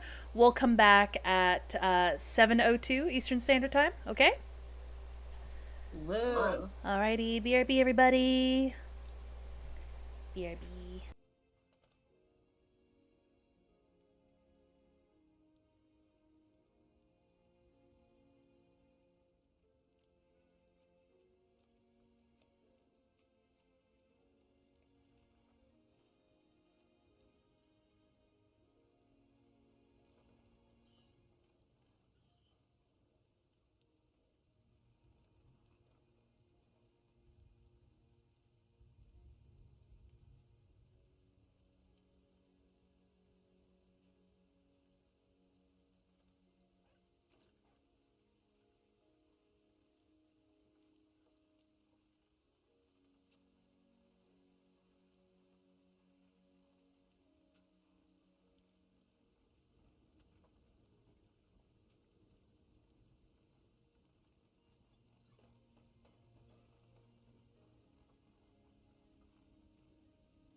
Alrighty, let's get back into it. We Hello, buddy. work that joke. Hello. Oh, Hi. we were talking about family-friendly and appropriate topics. Oh dear. Without me? Wait, what? Yeah. I'll tell you about this later. Big Okay, I'll tell you off smile. stream. Hang on, I gotta turn my camera back on. Yes. There I am. Hello. Always Uh-oh. ask yourself, what would Delilah do? Yeah, WWED. WWE dicks. Oh my god. The answer is the most degen shit you can imagine. That's the answer to that question at all times. Okay, so my mouse has stopped working, and Oh, that's not my camera has stopped working. Oh, boy. Fantastic. Love to You see it. Love to see it. Love to see it. Okay, well, I'm just gonna use my regular mouse and get my camera back on. Chase, No. my dog. He's such a mama's boy. Like she went out to go Oh, get some she stuff left real her quick, mom. and yeah, she Oh, just left. look, He's walking Delilah's out. become the meme. He's doing Oh, the no. whole look out the window, when will my husband return from war look just because of Oh, baby. It's gonna be an empty tavern for a few minutes. Oh, I was like, what do you mean? That tavern's not empty.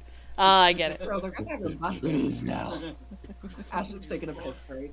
it. All right. He's busy peeing with Cece out the window. Speaking of Cece, where did you go after getting covered in soot? And given bread. So, Oh, we're back CC online. Apologies. Oh my god. CC's gonna kind of like wait, take his time. Hopefully, the rain's going to like get rid of the ash that's all over. He's gonna try to wipe it off as he can, though. The rain definitely helps. I mean, it helps and it hinders. A lot of it gets stuck to you and just matted into your hair and into your clothing. But like the ash that was on like the skin is like There we go. coming off pretty good. Great. Well, Tavern signal again. but he's gonna make his way like back to the tavern to see like where everybody else is, how they're doing, and stuff like that. As like once he makes his way to the tavern, like as he like kind of stops, like or like once it's kind of within view, I'd say like a block away, and it's visible from there. Kind of just okay, we're okay. Silent. Oh, and then just started like makes his way back and acts like basically tries to. I'm fine. Nothing's wrong. It's cool. It's great. Alrighty. Let's see. Damien is in his room. And if we want, for a little perfect timing, unless Damien, do you need to do anything of import while you're in your room, other than getting changed? Well, in his room, no. Okay. We can have it for some, for the sake of brevity and a little bit of story perfect timing. As Jonas is leaving Ashram's room, Damien could also be leaving his own personal quarters, and maybe Ash is able to catch a glimpse of Damien in the hallway. Overly taken with it, to be super honest. Hey, Damien. Hello, please go. But like, So I actually wanted to talk to you about the flock if you had a at minute. least it's now internally consistent. I do have a minute. In fact, I was going to go looking for you to return this, and he holds out. Wrong person. Wrong person. Wait, what? You're talking to Ashram. I mean, Yeah, Jonas No, you're is right. in the hallway, I guess, but you are currently being addressed by Ashram. brain fart. Sorry. No. So The strike. scratch that. Then he just says, yes, I have a moment. Great. I was wondering if you could use some help with the flock. If maybe you needed someone to set up some kind of alarm system for you, so that if anyone tries to cross the alarm, they would be notified immediately. You would be notified, or an alarm would sound, or something along those lines. I have debated that. I would think that it would be partially necessary, but I'm also thinking that being too cautious would have an adverse effect on what we are trying to achieve. Okay. Okay. Um, Well, I mean, being hmm that being building a foundation of trust. If we are openly displaying that we are taking measures sure. uh, to showing that we do not hold the people here in good faith, that could potentially be turned against us. And that is Yeah, not my goal. But I do appreciate the offer. It is very kind of you. of course. I mean, anything I could do to help. Is he still wet? Um, Uh, is his hair still wet? his hair is probably like after being inside, it's air dried a bit, but it is probably not dry. I'm just gonna take a strand of it, put it behind your ear. Just like, oh, here, let me help. And as I do that, I'm gonna cast prestidigitation, and warm up his like dry his hair basically. Oh, You're gonna catch a cold if you stay out in the rain like that. yeah.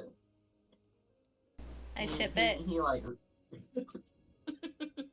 I ship all of you, honestly, except for Yeah, Pin. I was gonna say you ship everything. You're all so sweet to each other. Like anyone has a positive interaction with Damien, it's just like they're cute together. I see Yeah. it. oh my god. I see it.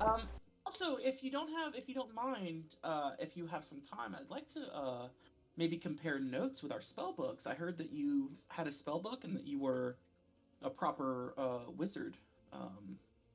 And I think it's very interesting, and I would like to maybe learn some of your thoughts on necromancy. I never really studied it myself that much. I can understand. It's something that not many particularly like to dabble in. I don't see a reason why not.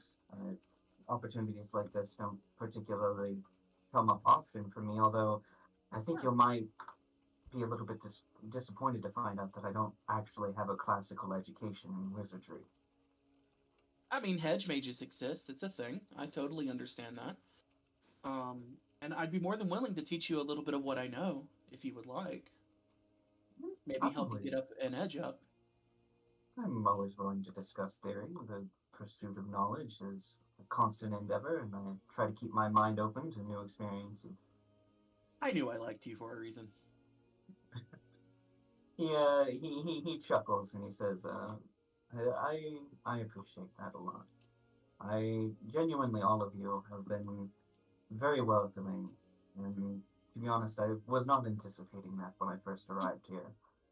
So I will say again, and he gives a bow, um, not like a full deep one that you would give to royalty or something, but he it is enough to show that he is clearly giving respect. And he says, Mhm. "Thank you for receiving me so well here. It has truly helped to make this place feel more like home." Of course. I mean, I can say a few things about not being at home, um, especially the last couple of weeks. But yeah, if you want, have you had anything to eat yet? I Maybe I could bring you some stew or something and we could just sort of compare notes and just kind of spend the night talking if that's all right with you. I mean, unless you have other things to do, of course. uh Kind of looks away. well well in order of operations, I have already eaten a bit today, and unfortunately, w- when my emotions are high, I can never quite find an appetite. But I have managed to get a meal in with Nympha basically force feeding me. Um, but I would be happy to talk shop a bit, as it were, later. But first, I Sure. have to return this, and he holds up a scarf. Um, Oh, Jonas was kind enough to visit me in my haze and offer me this, and I would feel wrong holding on to it for too long. of course, of course. Yeah, do what you have to do.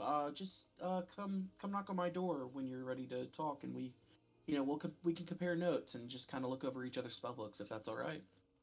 Of course, that sounds wonderful. And for the entirety of time that he's been having, like, people have seen him today, he's just looked tired and distraught. But for the first time, he gives a smile that actually reaches his eyes.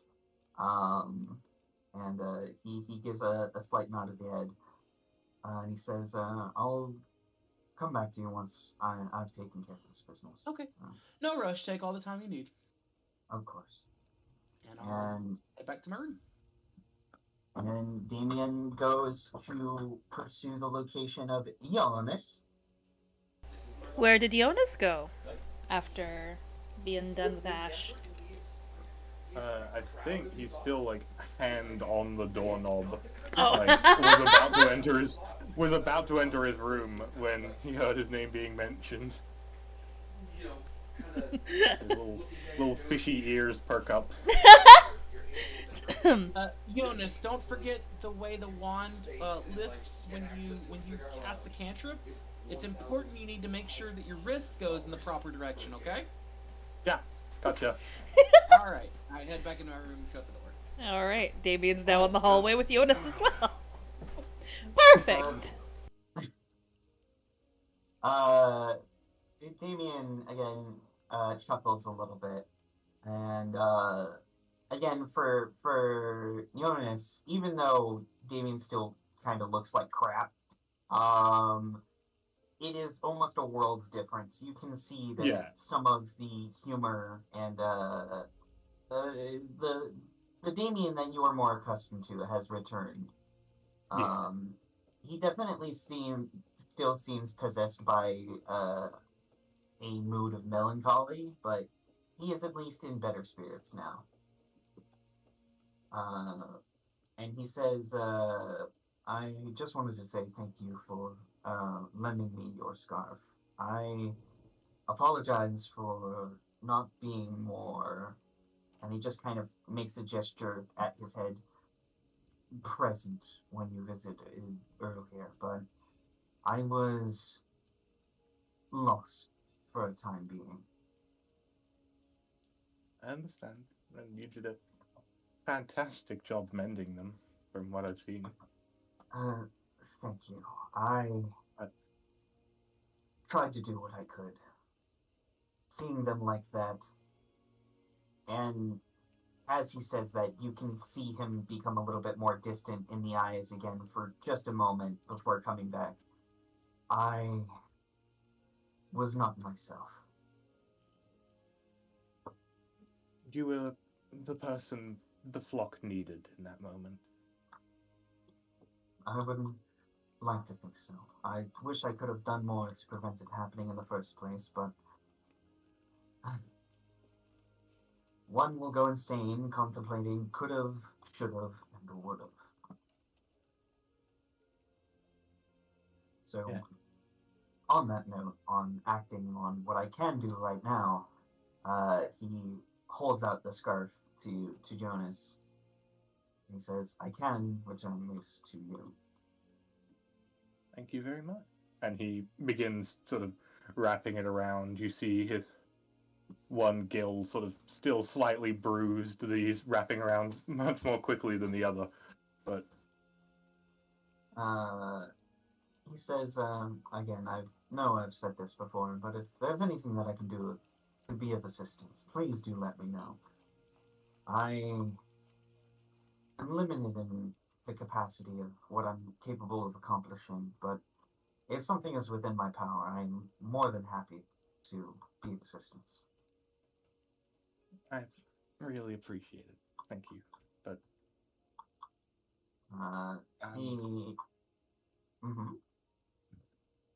I think I'm quite prepared for the time being. Got my hands full with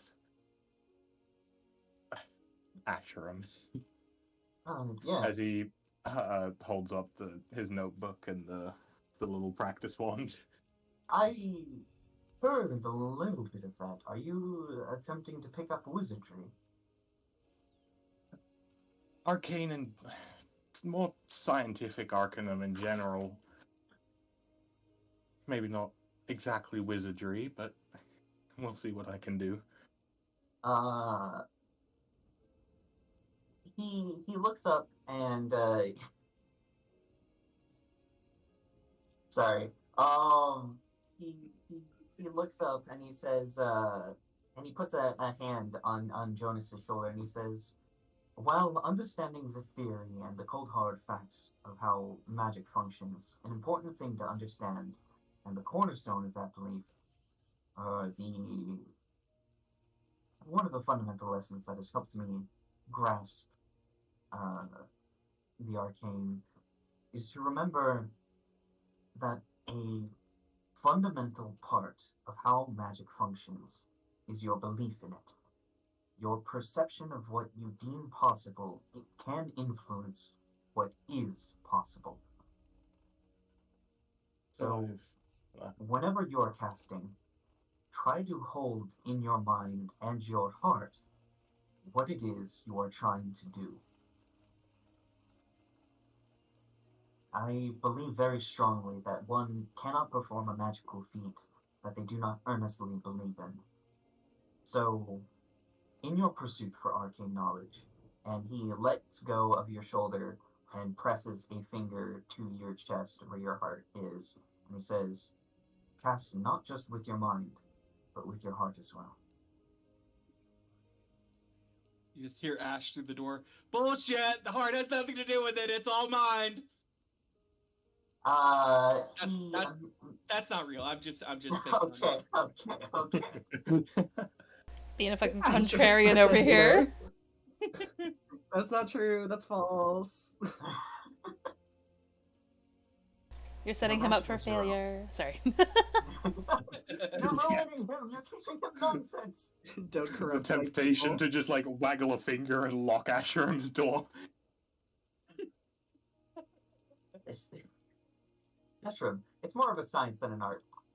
Damien, it's more of an art than a science. But still, Jonas definitely believes more in the latter. Jonas, help me. My wizard dads are fighting. And he lowers his hand and he says,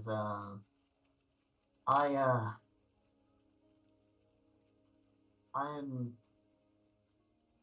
not really sure what entails us in the future, in our time being here. But I would like to say that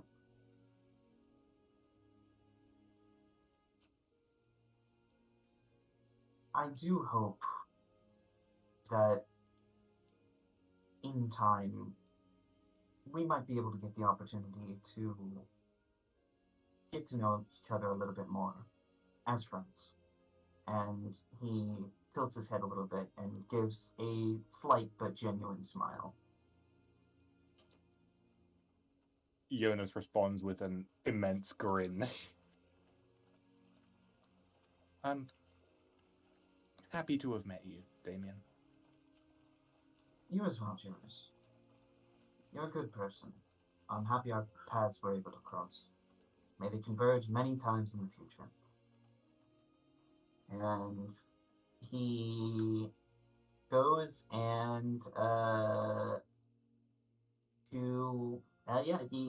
goes to Ashram's door. Well, actually, he heads back to his room to collect his arcane paraphernalia. I'm sorry, the OC is killing me right now. I know, right? And he goes to collect his arcane paraphernalia and then heads to Ashram's room.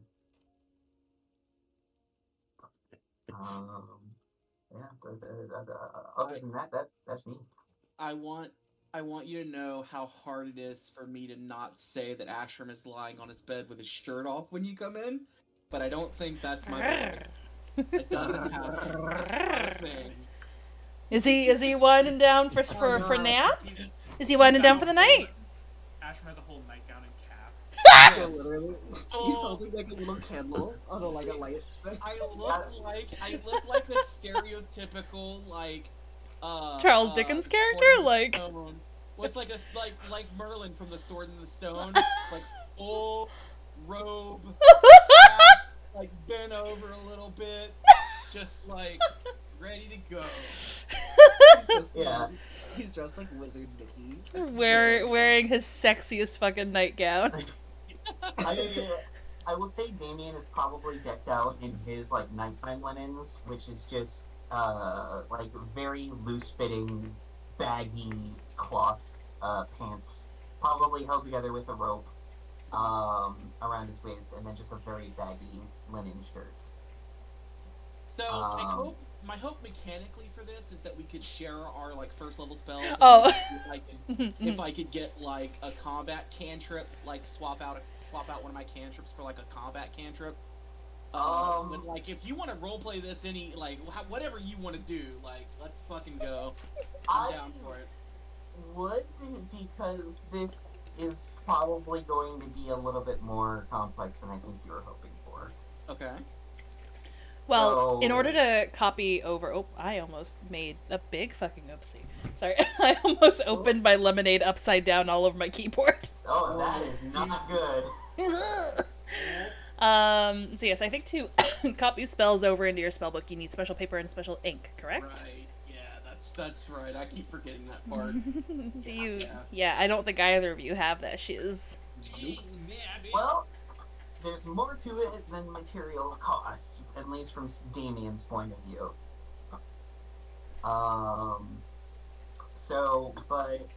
Unless we are going to transition to another scene, Damien is just going to go up to Ashram's door and give the good old...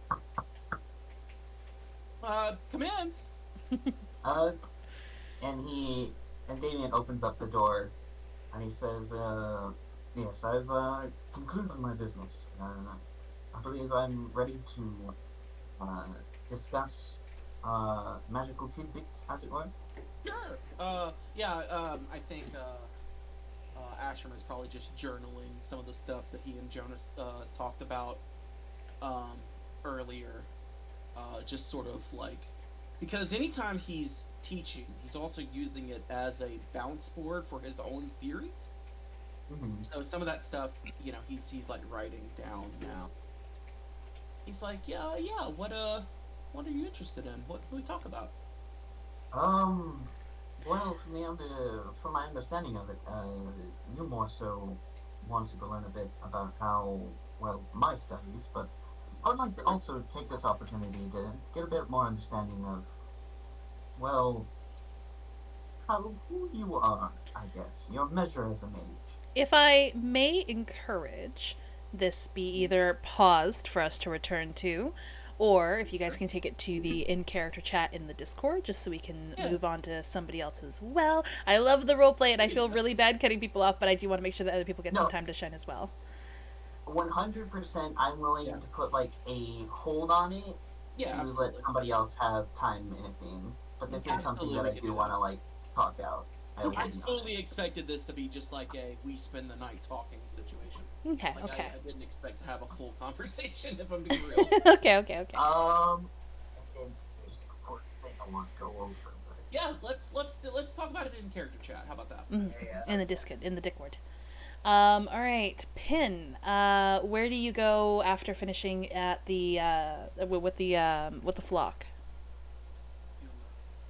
I think they just said here. Oh, are they still gone? Okay, CC. Oh, I'm back. Oh, okay, I'm back. they're back. Ah. What do you do after leaving the Death Shepherds, the flock? Yeah. Oh, they're probably gonna go back to the tavern to see if everyone's assembled. Okay. It's probably a good idea. Avengers assemble. Okay. Avengers. I think at this point, you know what, just for comedic timing, CC's also returning to the tavern. Cool. Blew it. Talk about your problems, damn it. Holding a soggy loaf of bread. Covered in soot, like thick and grimed into his hair, and holding a soggy loaf of bread that looks too small for him. Yeah. Cece's gonna go in, see Pin, wave as if and kind of just like say how's it, but then and then also like well actually they're gonna turn wave to the Tempest Shadows open and say hi, and then is gonna go to Pin and be like and then ask them a question because Cece needs to see Asher, so he's gonna ask Pin if they know where Asher is. I believe he's still upstairs in his room. Okay. Great. I'm gonna be right back. Why are you Yeah. covered in dirt? You I fall took and a hit your walk. head and lose more memories? Honestly, Cece's like, man, I really wish. No, but they're gonna be like, I took a walk and it was a long story. And then someone didn't look out their window when they were tossing stuff, which is odd, which is really funny because I'm gonna have to talk to them tomorrow. But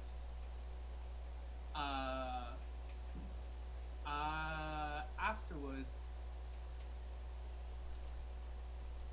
he's like, but I'll be right back. And then kind of like he like kind of hums and haws something, and he's like, I'm gonna be right back. He's gonna go upstairs though to see Ashram to give him back his catalyst crystals. Oh, true. Okay. So he's gonna go up and kind of just open it over this. Okay. Damien and Ashram are in the room at this moment. Apologies for Yes, come in. This is a very long night. Yeah, right. Yeah. Yes, sorry for interrupting the conversation. Was everyone around when Ashram gave you the Callus Crystal last? I believe they were. I think they were, yeah. I think so, yeah. So Everyone I but kinda, me, because you were at the. you were pulling a Grimly out of the cave. Yeah. Or something. Yeah. I'm going to pull up the Callus Crystal. So it turns out I don't need this. So here you go. Also, if you guys end up coming back downstairs, I think we should kind of hang out with that other group because they were nice enough to also help me get my memories back. So they that's seem wonderful. That's fantastic. Yeah, I was like, they seem pretty okay. So I was like, I was gonna go downstairs and hang out with Pin and see if they want to hang out with them as well, and see how that goes. But anyway, Sure. have a great night, and then Have a great night. Oh, and then Cece's gonna go back. All right.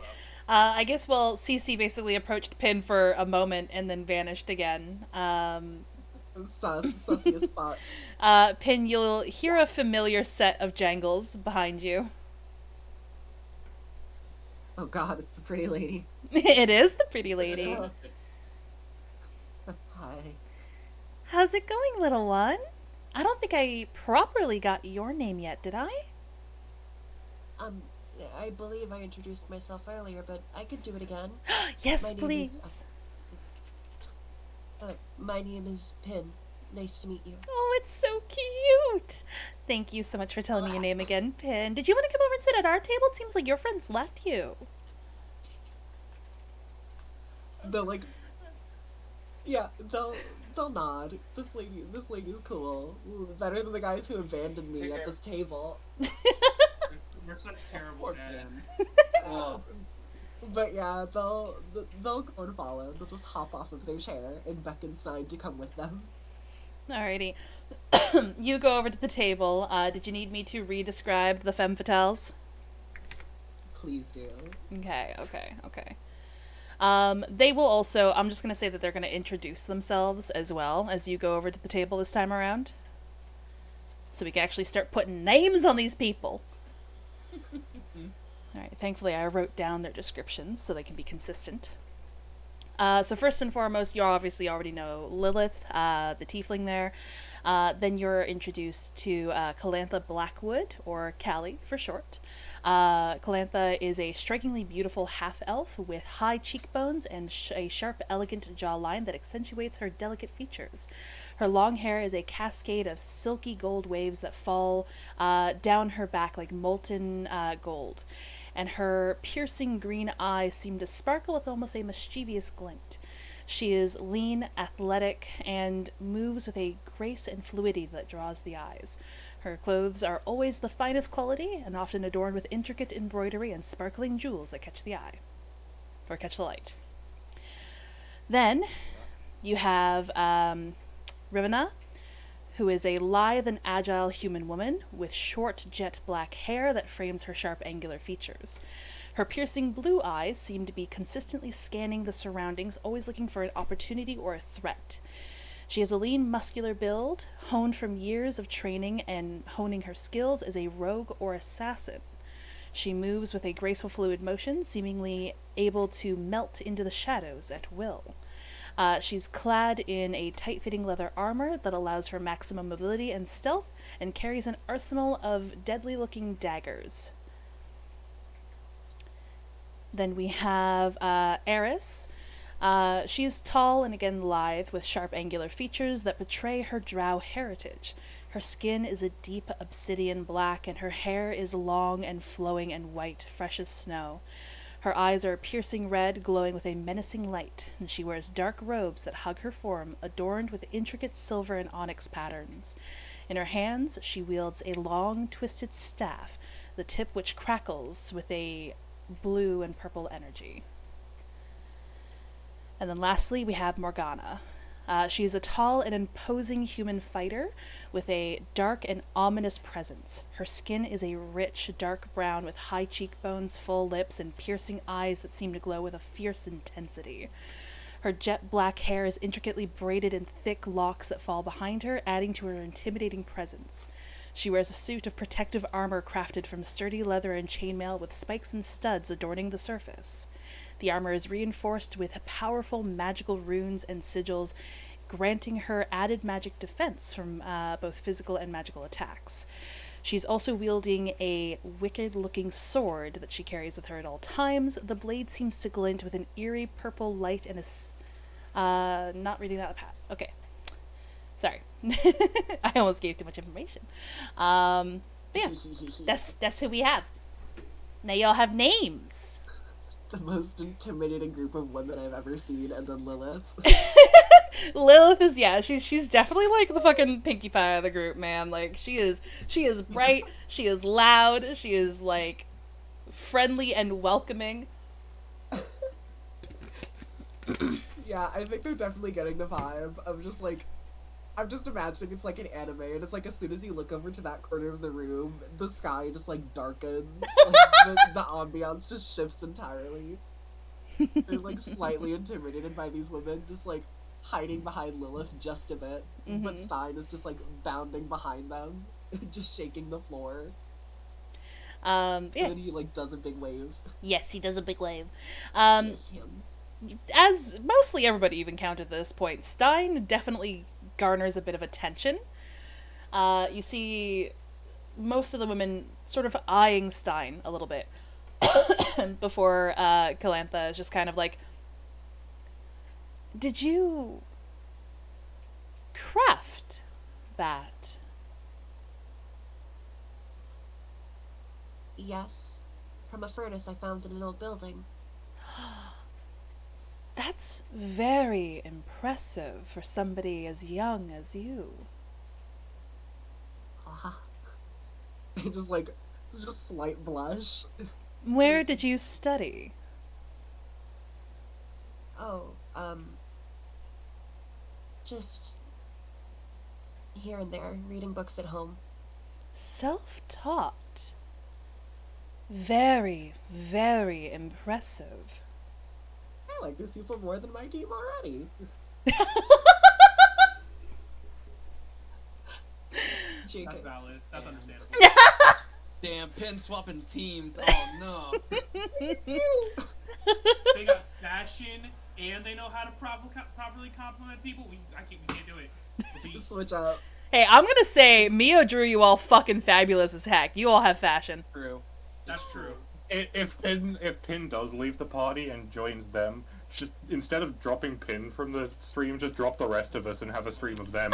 Literally. Yeah, just Neo and all of these extra That's characters. their campaign now. Pin and the dads to Pin and the moms. Pin in the moms. Oh my god. Looks all moms. Looks all milfs. You guys are killing me. You guys look so cool together. I don't think I've been this close to a group of actual adventurers. Oh, well, I hope we don't scare you off too much, little one. You said your name was Pin, correct? Yes. Is it short for anything? They shake their head no. Spin. Self-given? They do nod. A big nod. Well, Which one is the one talking to him right now? Callie, the blonde with the green feline-like eyes. So I take it you're like the leader of this group? Outside of Lilith, you seem to be the one that's the most talkative. Well, I'm No definitely the most personable, other than Lilith, and the one who's a little more goal-oriented. More than Lilith at the very least. You see Lilith just kind of like give a shrug. She's like, I know. You got me there. You got me there. It's fine. Are you also the one whose idea it was to make business cards? These are really cool. No, Where'd you get 'em? I'll at least give that to Lilith. You can get them in Devcast. Cool. What's your plan after this, Pin? What is your plan here, in all honesty? Oh, They kind of like look back at the business card a little bit before like looking around the room. just have a few things that I'm looking for. What might that be? People. Friends. For starters. What about you guys? Are you also looking for anything? We are, actually. We're presently securing funds before our next endeavor. We're going to be going towards the north, along the coastline there. We have, whisperings of possible treasure, wealth, fame, and fortune hidden just under the ocean's surface. Would I have heard anything about this? Or is it my first time hearing about This these is rumors? probably your first time hearing about these rumors. Around whereby? I'm looking at the map. Kelps is like the only city, right? That's north. Mm-hmm. You see Calantha just kind of like look over towards the rogue and just kind of like give a quick sharp nod, and then she produces a map of Belmas, which is the one that you are all currently looking at in roll 20. And I will adjust here so that everyone on stream can hear it or can see it too. But you see Kelpsa over here. But they start to outline up over here. Oh. We've heard whispers of a kingdom that used to reside along the coast there, until eventually it was swallowed by the sea. Remnants Atlantis. of that kingdom do remain along that coast, though long forgotten and well pilfered from local scavengers or people trying to figure out what it used to belong to, but apparently, after so long, all documents and records have been lost.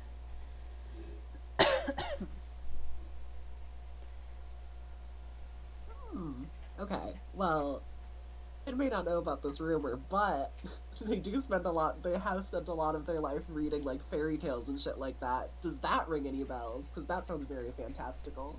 I'm like, is this Atlantis? Like, I are we looking mean, for the lost city? I'm not gonna make you roll anything, because honestly, Pin probably wouldn't have heard anything, but this does Thank. almost sound like something out of a fairy tale. And I'll say, Cece, you'll probably rejoin the tavern floor at around this time. It's not hard to see where Stein is, at the very least. As soon as it happens, I'm just gonna kind of walk up to them, and you know, and be like, oh hi, good. I was just gonna say, hopefully the rest of our party comes to down to meet you all. Like, I told them how you were nice enough to help me regain my memories.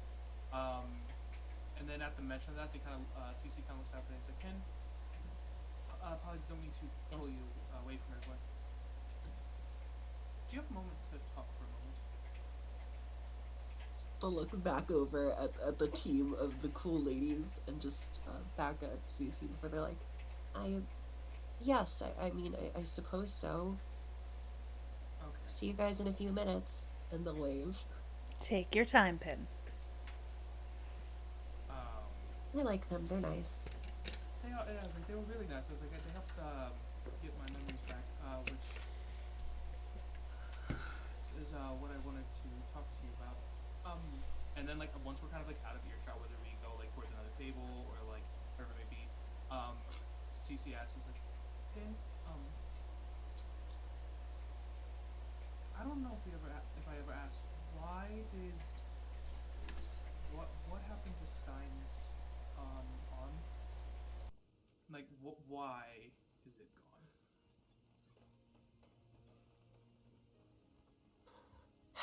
His arm was torn off by a woman.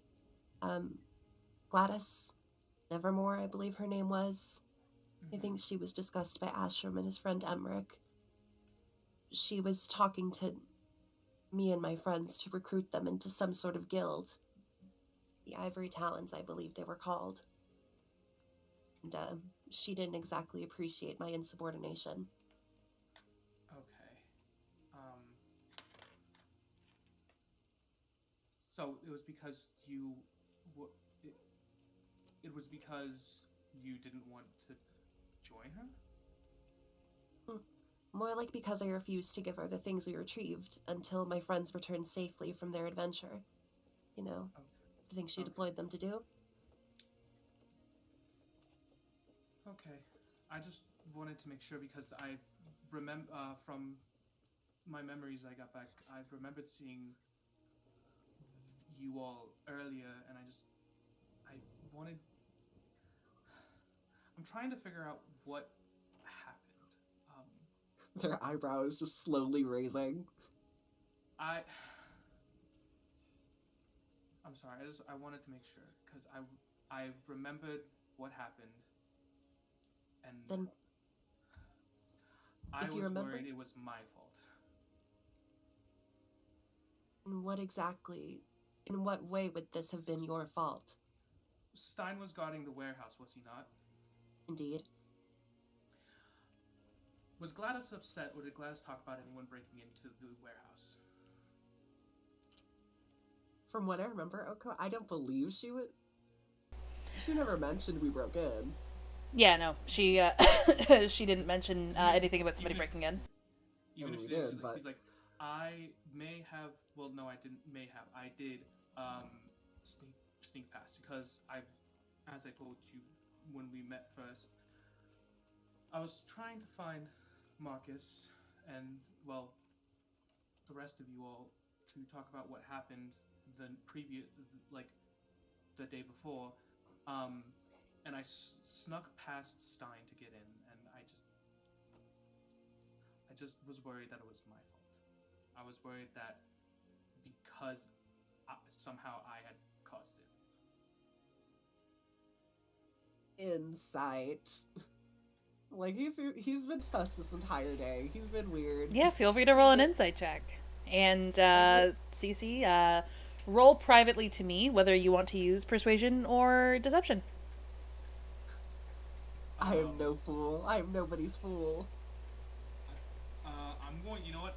I'm going to willingly fail this check. Oh, well, thank God you willingly did it. I'm willingly failing this. Also, because realistically, if I didn't willingly fail this, I would have legitimately just destroyed the skill issue. Listen, my minimum is a 10. Oh, I mean, yeah, fair, yeah. College of Eloquence.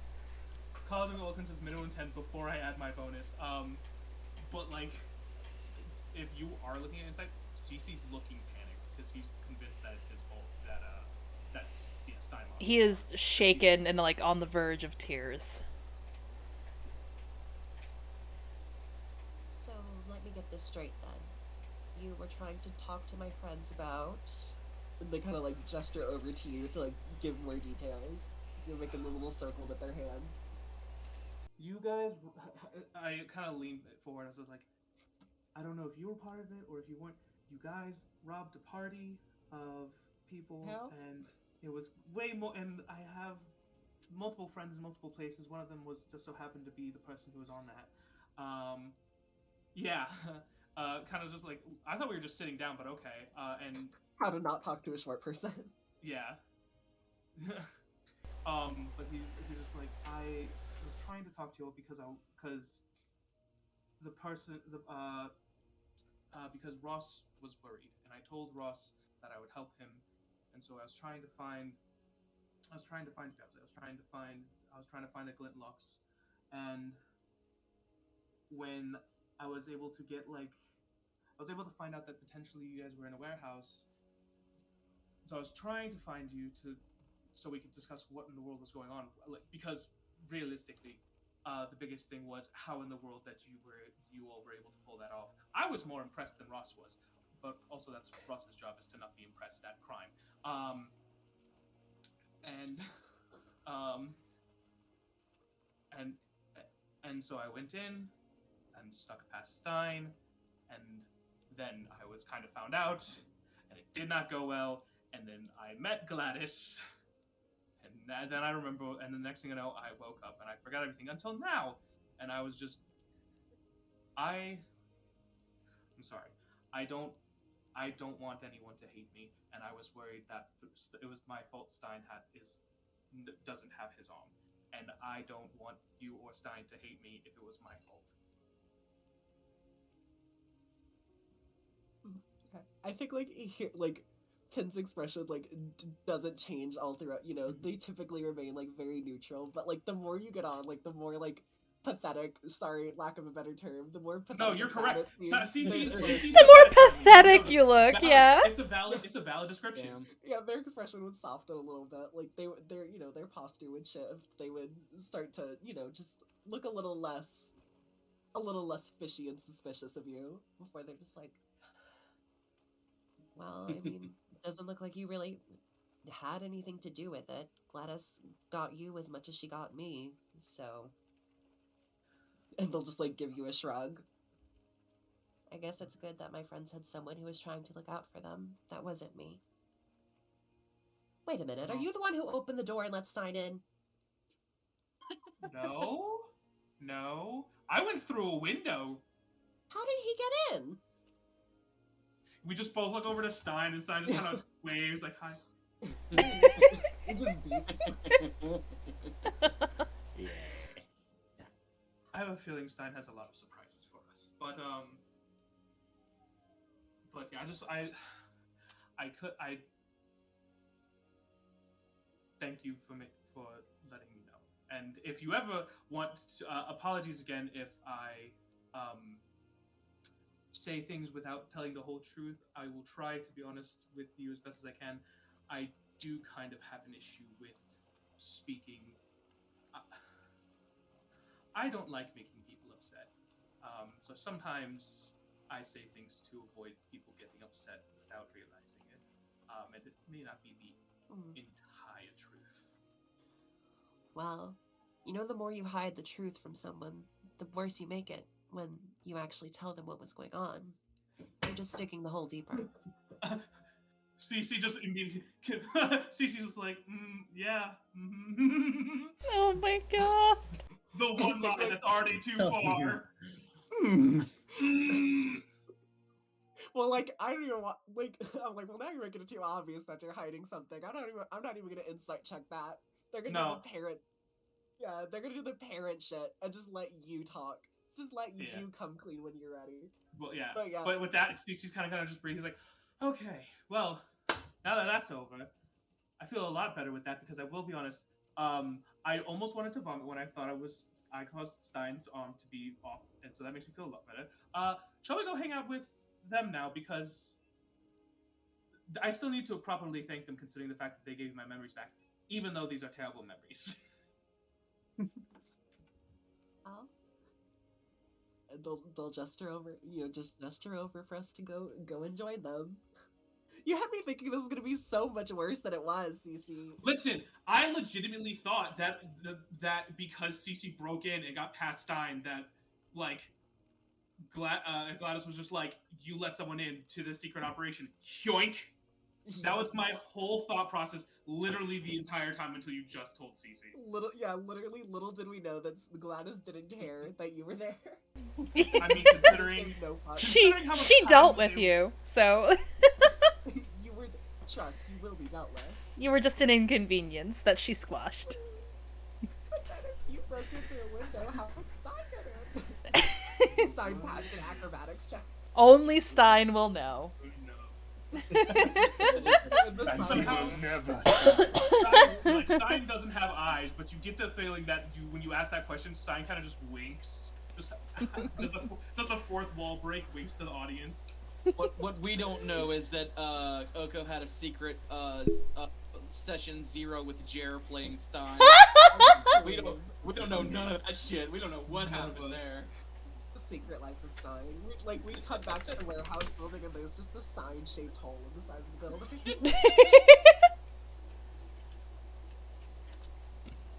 Anyway, Yeah, I guess. the hot Yeah, moms. The hot We joined moms. the Tempest Shadow. As that happens, can I make an insight check on Lilith? Go for it. She's amazing and she would never hurt anyone. She's not like the rest of you. I don't know But yeah, what my roll's not going. Okay, cool. At this point, you guys are going back to the hot moms, and Jonas is just by himself at a table. Wait, you were Actually, here? I was like, I thought He Jonas came back was- downstairs Yeah, after putting the at this wand point away. he'll be back down. When I see Jonas, can I just gesture like, Jonas, Yeah, come totally. here. Jonas, come here. Excuse me. I Alright. reached that And in time. he grabs his entire teapot, which he has been just drinking out of the pot. The pot's great. That's great. Jonas with a fucking tea bag hanging out of his mouth, just drinking from the fucking teapot, just hot water. I was like, just drinking boiling water straight. Just swish it around in his mouth a little bit, just to get a little bit of that tea bag Yeah, juice. he's keeping it in his mouth. Is this worse than knowing that Ashram sneezes with his eyes open? It's like, you know how some people have like those tobacco packs for dip? It's just that, but it's loose leaf tea. Yeah. Alright. So sorry. Sitting at the same table as this man. He's scary. So is Jonas joining over at the Tempest Shadows? I believe so, yeah. Okay. Yeah, you guys are welcomed with open arms, and they essentially at this point push 2 tables together in order to get everybody around. I'm so happy to have you all back so soon. It's a shame you're still missing about 2, I believe, says Callie. Well, unfortunately, I went to go talk to them, and they're in a conversation, and it looks like they're going to be there for hours. I will be completely honest. That's all right. We can still at least enjoy conversation and food with you 3. And Lilith will kind of like stand up for a moment, just kind of like slam her hands on the table just excitedly. So, are we gonna ask them? And you see Callie just kind of like look over to Lilith and just kind of give a look. And Lilith just kind of like sit back down again. Sorry, just got a little excited. Calantha just kind of looks back over to you 3. So we were discussing this with Pin before they were taken away. But would you all be interested in trying to find the spoils of Valtoria with us?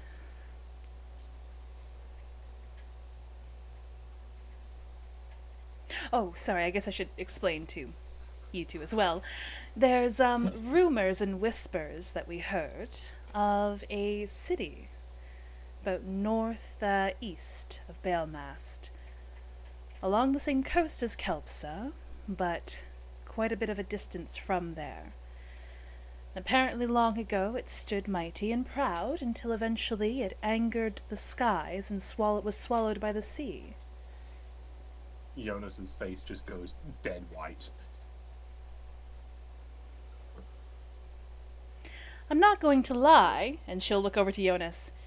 It would certainly be beneficial to have somebody who can breathe under the water.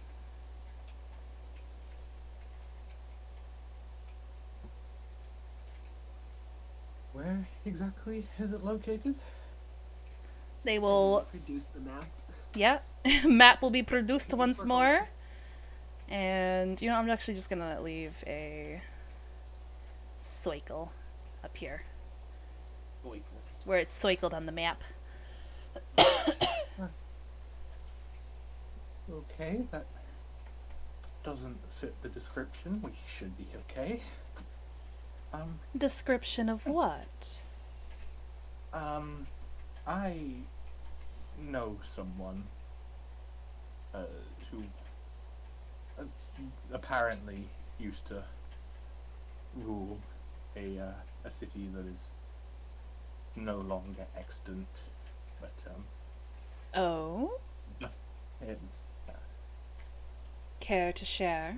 it's the details are shaky at best. Oh, so are our details, as we heard them but rumors and whispers. It's entirely possible we might be thinking of the same thing. I would love to collaborate some information with you.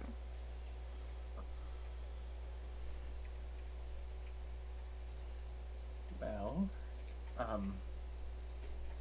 I have. If it weren't obvious already, I'm a warlock, for better or for worse. And I don't think this is fairly common, but my patron likes to keep a fairly close eye on me. I feel So- like I picked up that sensation from you.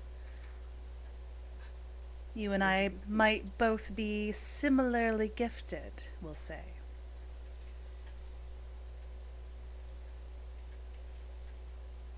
So, it took someone I care about.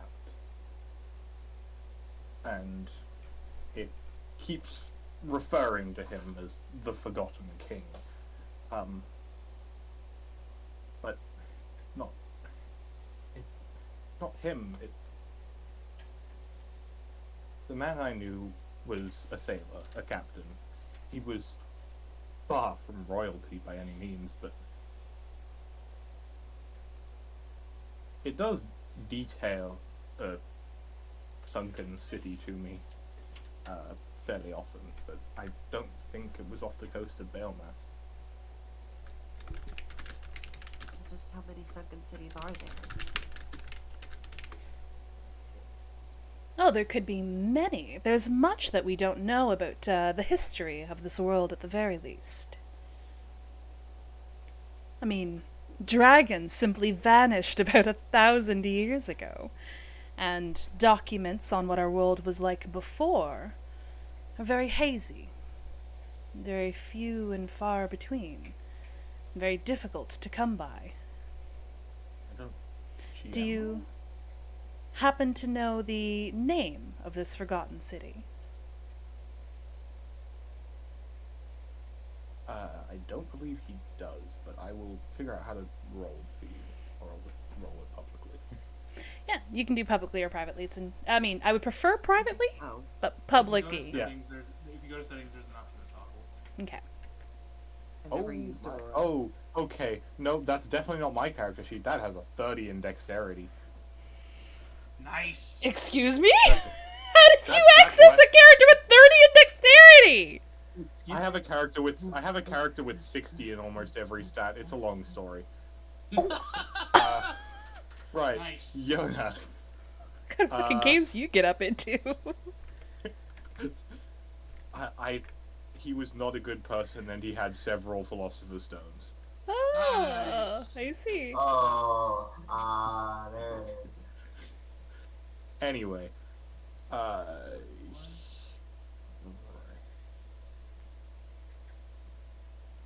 to GM. Okay, I don't use this. It's okay. I don't think I've ever rolled privately to a DM before, so...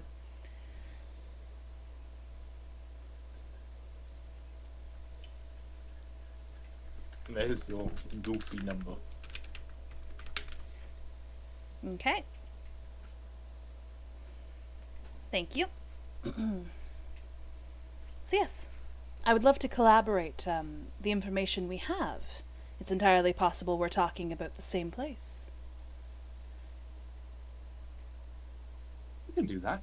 I'll draft up a list of details and see what I can garner from the big deep boy tonight. The deep boy. It's nice. I don't know. I like to mess with it. I think this entire It keeps time, me sane. as soon as you say sane, Finn will just like raise their Wheels eyebrows, within just like wheels yeah. on there. Finn remembering what they read in his journal. Sips tea. You'll hear a chuckle from the end of the table. Somebody who hasn't really spoken at all since you guys arrived, Morgana. She'll lean forward and kind of place an arm on the table. You keep messing with them like that, it's entirely possible they'll take back what they loaned you. I'd frankly appreciate it. Sure, you'll appreciate it until you're knees deep in enemies. Anyway, Ooh. That was ominous. I'll go get you those notes. Callie would just kind of give a bit of a smirk and just take your time, darling. And he will pick up his teapot, go outside and shake out what remains inside of it, and then he goes upstairs, and he is going to go to sleep. Just go the fuck to sleep. Aight! Yeah, just like that. He's like, anyway, it was fun. He's not particularly in control of it. Jeez, you guys are fucking blowing up in character chat. Holy shit. Not to be rude, Yeah. but like also, Wild. Hang on. also when he's not at the table, Finn would just Just definitely just be there, like, checking. I don't know how real his patron is.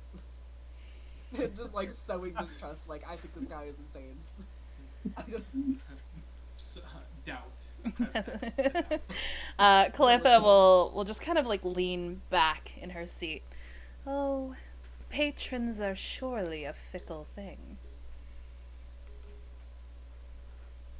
But they can also be a blessing depending on how you treat your relationship with them.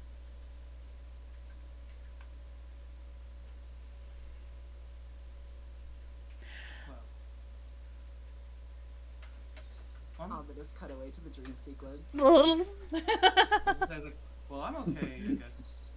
I'm fine joining you all. I mean, I'm pretty sure we could probably after. Oh, I'm assuming this is after our stint here, correct? Because I believe you all were also doing the same thing, for geese. Lily will just kind of have a good, yeah, we're, I think, on about a week's contract.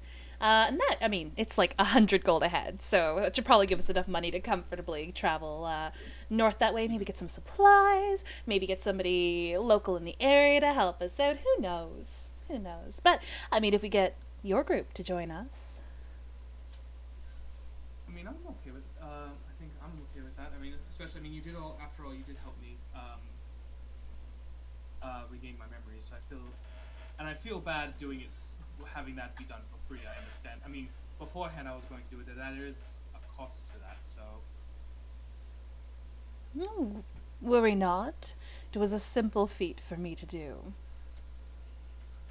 Mention simple fees like this costs 100 gold from what I saw. What do you mean simple? What do you mean simple? Alright. Did anyone want to do anything this night, or shall we conclude the longest evening/night in this campaign so far? So much shit happened, man. I do want to ask one thing. If after everyone's kind of up, and I guess everyone's running, Cece was going to kind of go up to Lilith and kind of be like, I'm assuming you had a good reason. But why? Oh, you mean that little bit of magic? I mean, I just really like being friends with people, and it's so much easier to make friends with just a little bit of magic influence. You don't mind, do you? I'm really sorry. I didn't mean anything bad by it. I mean, it's okay. I would, I would prefer not to. I'm usually very laid back, so it's fine. I mean, otherwise,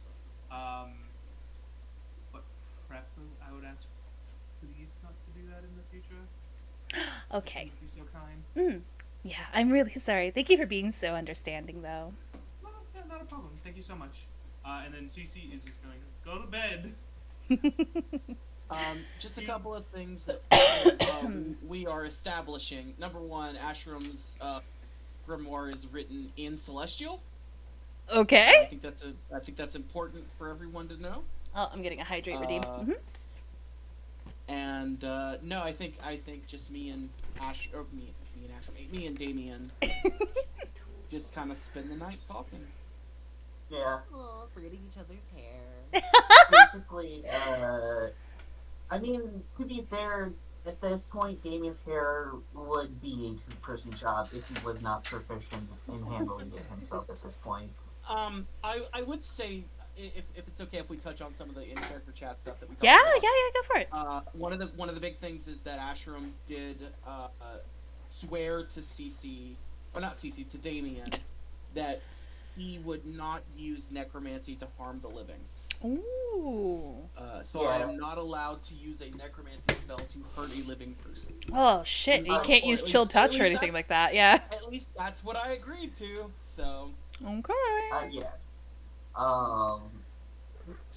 Basically, you can get the feeling that Damien takes this oath with the utmost importance. Right. As it is not something to be taken lightly. I think that's the big takeaway. Yeah. That, and I realize I don't actually know what languages Damien knows. Abyssal might be high on your list. Okay. So, well, I know that between my intelligence score, cloistered scholar, and wizard, I have a few languages I get to pick from. Okay. But I will get that sorted soon. Yeah. As for his notes, I would not say that it is written in common, because as a wizard that is just bad practice. Yeah. But I don't really know what it would be written in. Okay. So we'll see. Alright. It's written in cursive. If nothing else...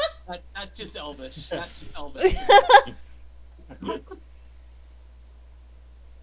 Oh my god, it's Elvish. It's cursive that you can only write with your non-dominant hand. We have a running joke that Abyssal is just German. Yeah, that's fair. That's fair. Oh, that's good. I like that. I mean, if that's the case, then you could also go with the running gag of, like, what's it, Infernal? It's just Latin. Pretty much, yeah. Yeah. But yeah, but for the most part, for all intents and purposes, Damien, if you don't know, will basically, like, write spark notes for you as he's glossing over each time. I have comprehend languages, so that's not too big of a problem. Okay, alright, fair. I just wanted you to know that mine was in Celestial in case you can't read it. Well, yeah, I don't think Damien would know what it actually needs to, because he's a nerd, so there's a decent probability. He's a nerd and a wizard. That's like the double combo for people who are like, oh... I was gonna say, yeah, we we fucking locked the two nerds in a room together and got them to compare spell books. The way they blew up in character chat. Right? I saw fucking D posting some Ash lore there. Yeah. I'm like really sad this didn't get screen time, I'm gonna be honest. Yeah, that's some shit that we'll have to come to at a later time. Admittedly, I tried to make a vouch for it. I tried. Let me just say, I'll reveal some of what we talked about just for the group. I specifically mentioned that Ashram made a very large mistake in the relatively recent past, and it cost him everything. And so he is trying to do better and be a better person because of it. Okay. And that's all I'll say. I'm really sorry. Can I pause you two for a moment? I did just get a raid in, and I just kind of want to explain to them what's going on here. Welcome on in, raiders. My name is Okomie. You can call me Oko for short. I'm an English VTuber and a casual elven e-girl. I'm a variety streamer, which means I get to stream whatever the fuck I want to stream. And every Saturday, it's D&D. So I have 2 campaigns that run in tandem with each other. This is Inkstain, my newer campaign. Both campaigns run in the same universe at relatively the same time. We're trying to catch up on them timelines there. They're about a week apart at this point.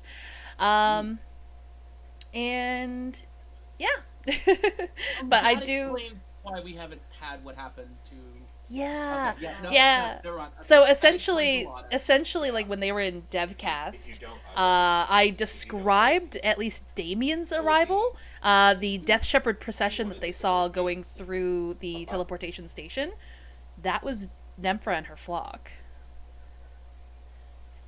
So, like, you guys literally narrowly passed each other. And then they went home, and then like a week later, all hell fucking broke loose, and you guys just haven't had that week yet. I'm pretty sure CC legitimately saw them. Yeah. Legitimately pretty sure saw them in the tavern. Yeah, literally, yeah. In your session 0, you saw them in the tavern, and you also went into the Roper nest when they were done with it. Like, anywho. Yeah, the session 0s that will never see the light of day. Sag. I'm sorry. When let's get made into an animated series, those will make some good episodes. Oh, God. Do you know how much an animated series costs? Look at Critical Role's Kickstarter. Yeah. It's okay, we'll get there in the future. Manifest. Alright. But yes, I try not to focus on chat during D&D streams, but I just wanted to kind of like give you guys or any new potential viewers like the reason why I'm ignoring chat. I'm not trying to be rude. I just want to give my players a good time. All right, so sorry. Buddy, you were going to say.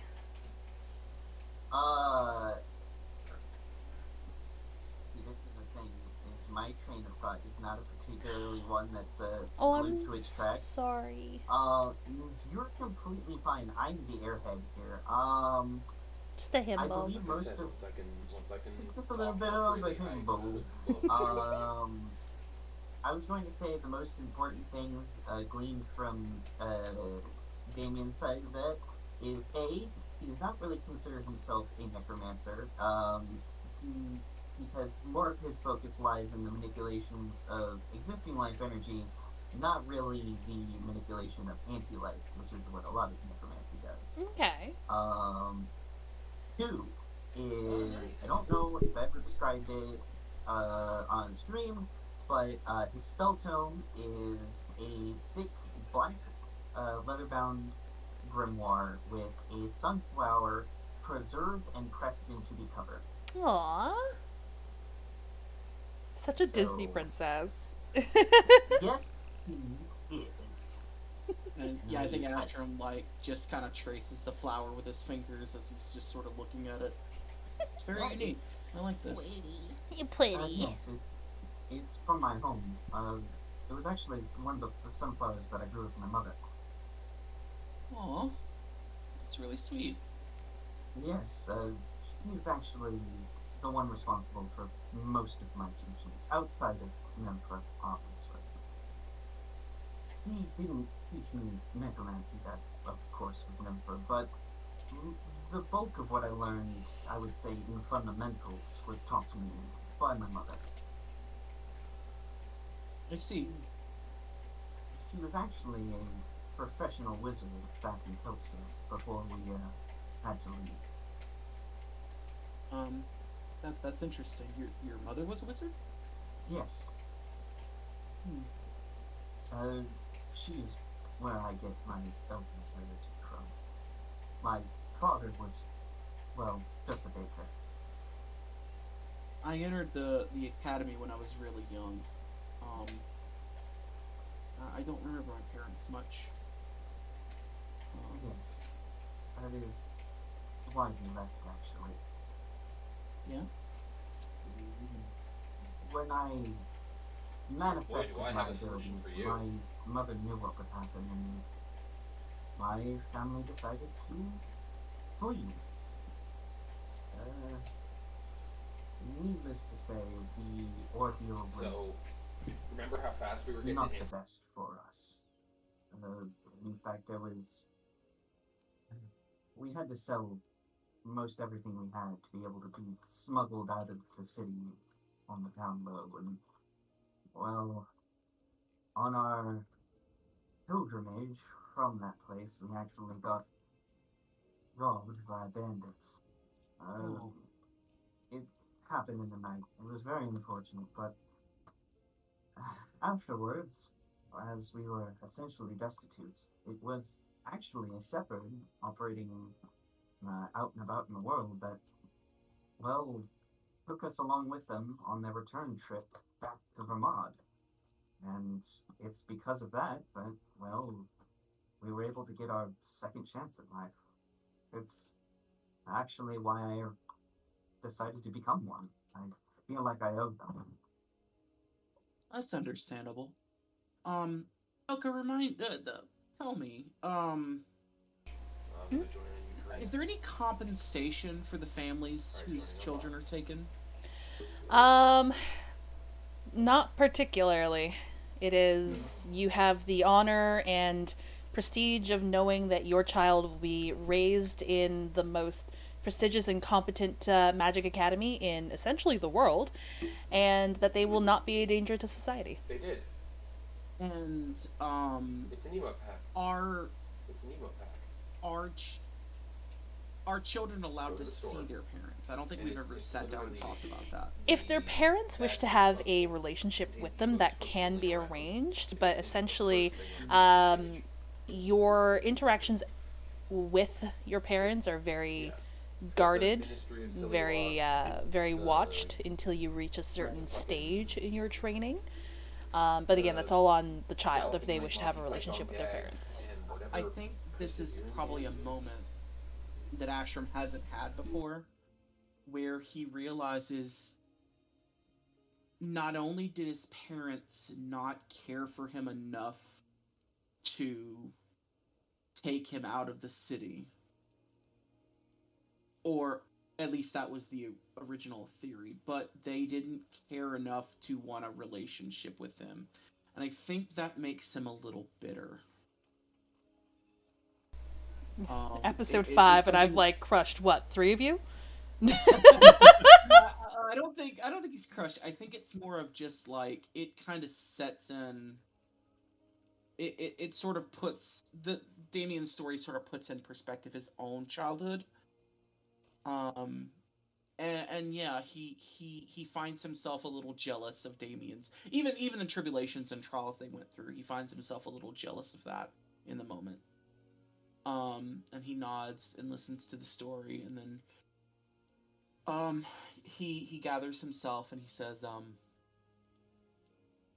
yeah, I mean, it was probably, for the best that happened. I mean, you do a lot of really good work, and it would have been a shame if, I suppose it would have been a shame if you had been forced to the Institute. It's not a bad place. It's not the terror that everyone makes it out to be. But and I think he just kind of trails off and just sort of looks down and doesn't really know what else to say. I will be honest, I don't really feel like I can weigh in much on that. I was honestly too young to remember most of it. Most of my memories of Kelps are gone now, admittedly. Fair. I feel closer to my memories and my time in Vermont than I think I ever will in Kelpsa. But if it is worth anything, I think that, regardless of circumstance, your time at the Academy helped to foster a mind that I think someday may prove to be of great benefit to the rest of the world.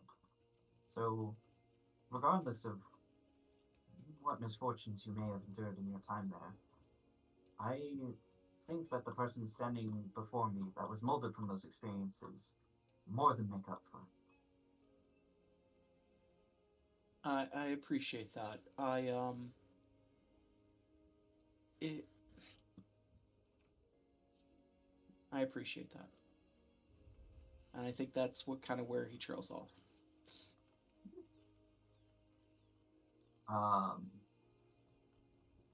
and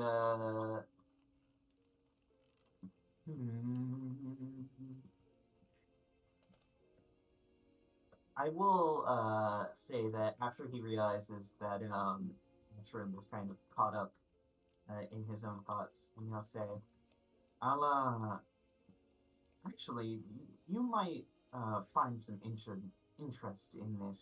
I've tell me, uh, well, considering as I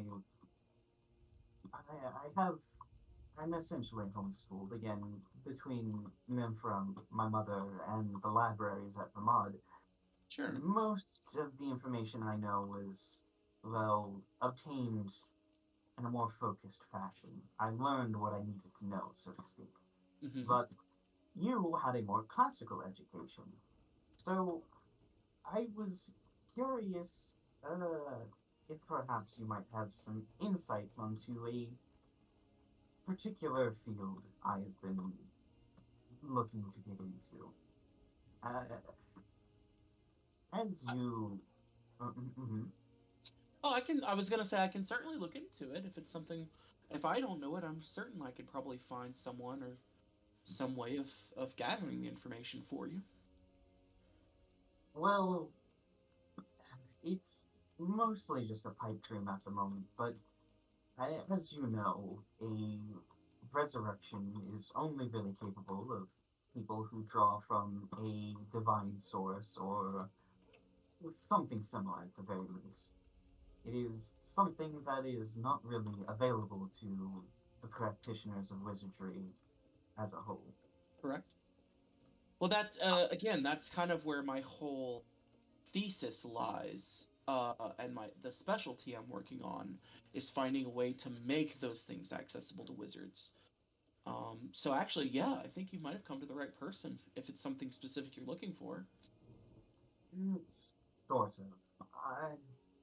In my studies, I have found that you, through proper care and application, can manipulate pre-existing life forces, not really drawing from another plane like other casters would, but Mhm. I have found a way, or not really I, but the shepherds as a whole have found a way to manipulate life force for beneficial purposes. And he pulls out one of the vials. So, as I did with you earlier, I was able to mend your Right. wounds. We do this through a means called, well, transfusion, is the Mhm. practice as a whole. I preemptively, ahead of time, extract a portion of my own life essence.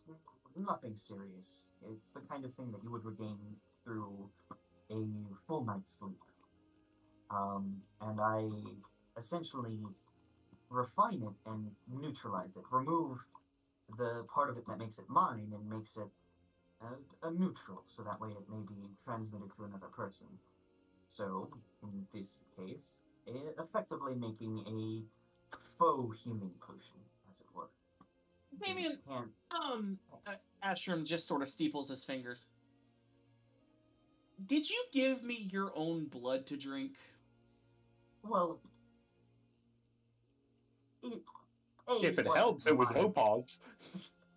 Well, it wasn't my blood. The fact that you are taking a long time to answer this question is very concerning to me. But is it even still blood after I magically manipulated it? I mean, come on. Like he said, he distilled it. It's no longer his. It's Is just it blood. is it still eggs after it's baked into a cake? Like, come on. Right? Well, it's not blood. The more accurate description would be it's more so I'm carving off a small piece of my soul, so that way I can use it to mend your physical body. Both hands go on to Damien's shoulders, and I look him straight in the eye, and I say, if you ever carve off a piece of your soul again to try to kill me, Don't do that. That is your soul. You exhaust a portion of your soul every time you cast a spell. It's the same No, thing. I don't. What are you talking about? That's not how my magic works, bud. Yes, magic versus magic with a K. We're back to this argument. Listen, you do whatever you want with your soul. Like, if you think carving pieces off of it to heal people is what you need to do in your life, like, I get you have a nobility about you and you have a need to help people. You cannot do that at the literal expense of your own life. There has to be a limit, my friend. Well, I mean, yes, technically, if I chose to, I could extract more than I was physically capable of giving, henceforth killing by self, but I obviously know what I'm doing, and it's... The reading glasses come off, the nose gets pinched. Listen. It's safe. It's something shepherds have practiced for a very long time. We're quite good at it. It's like, do you feel your life is at danger when you trim your fingernails? My fingernails are not a core part of me. Well, the part I'm carving off is not necessarily that either.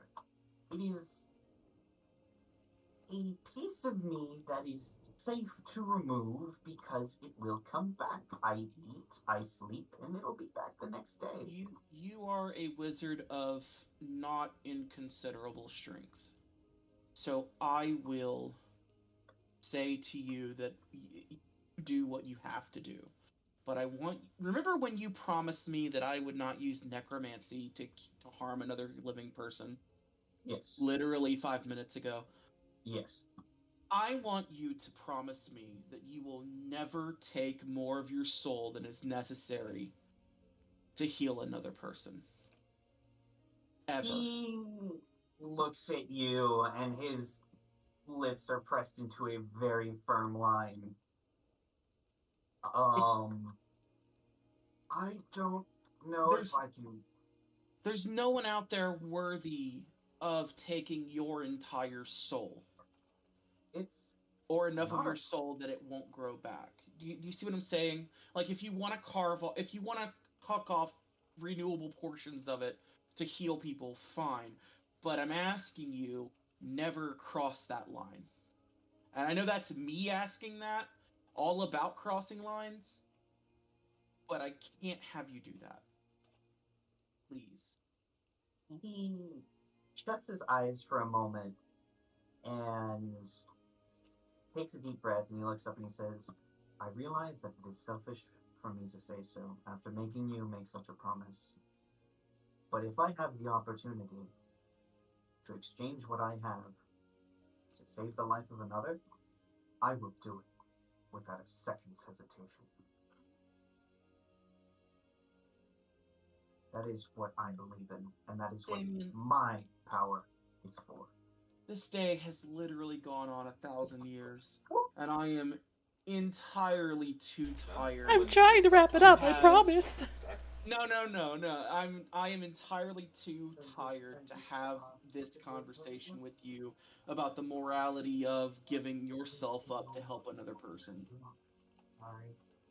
I will be very disappointed in you if you try to do something like that. And Mushroom is going to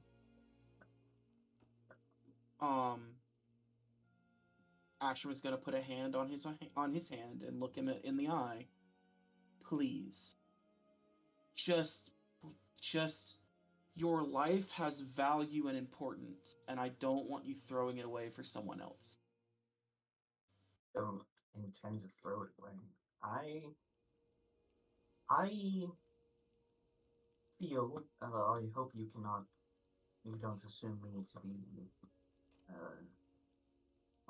too pompous when saying this, but I would like to say that, or believe that I, more so than many other people in this world, understand the importance of life.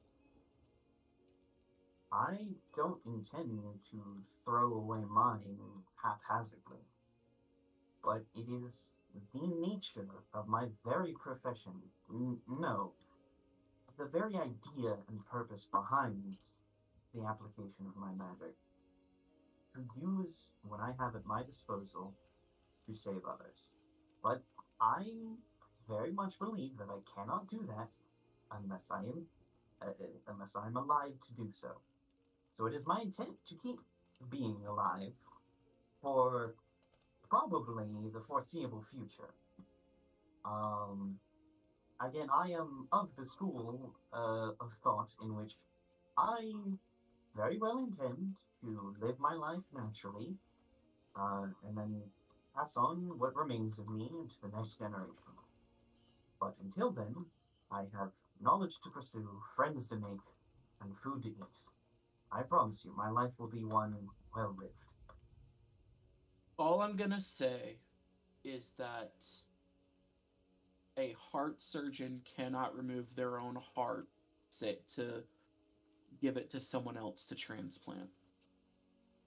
I mean, I theoretically could, but we're not going to get into those If you tactics right now. if you sacrifice your life to save someone else, you will not be able to save the life of the next person that comes along.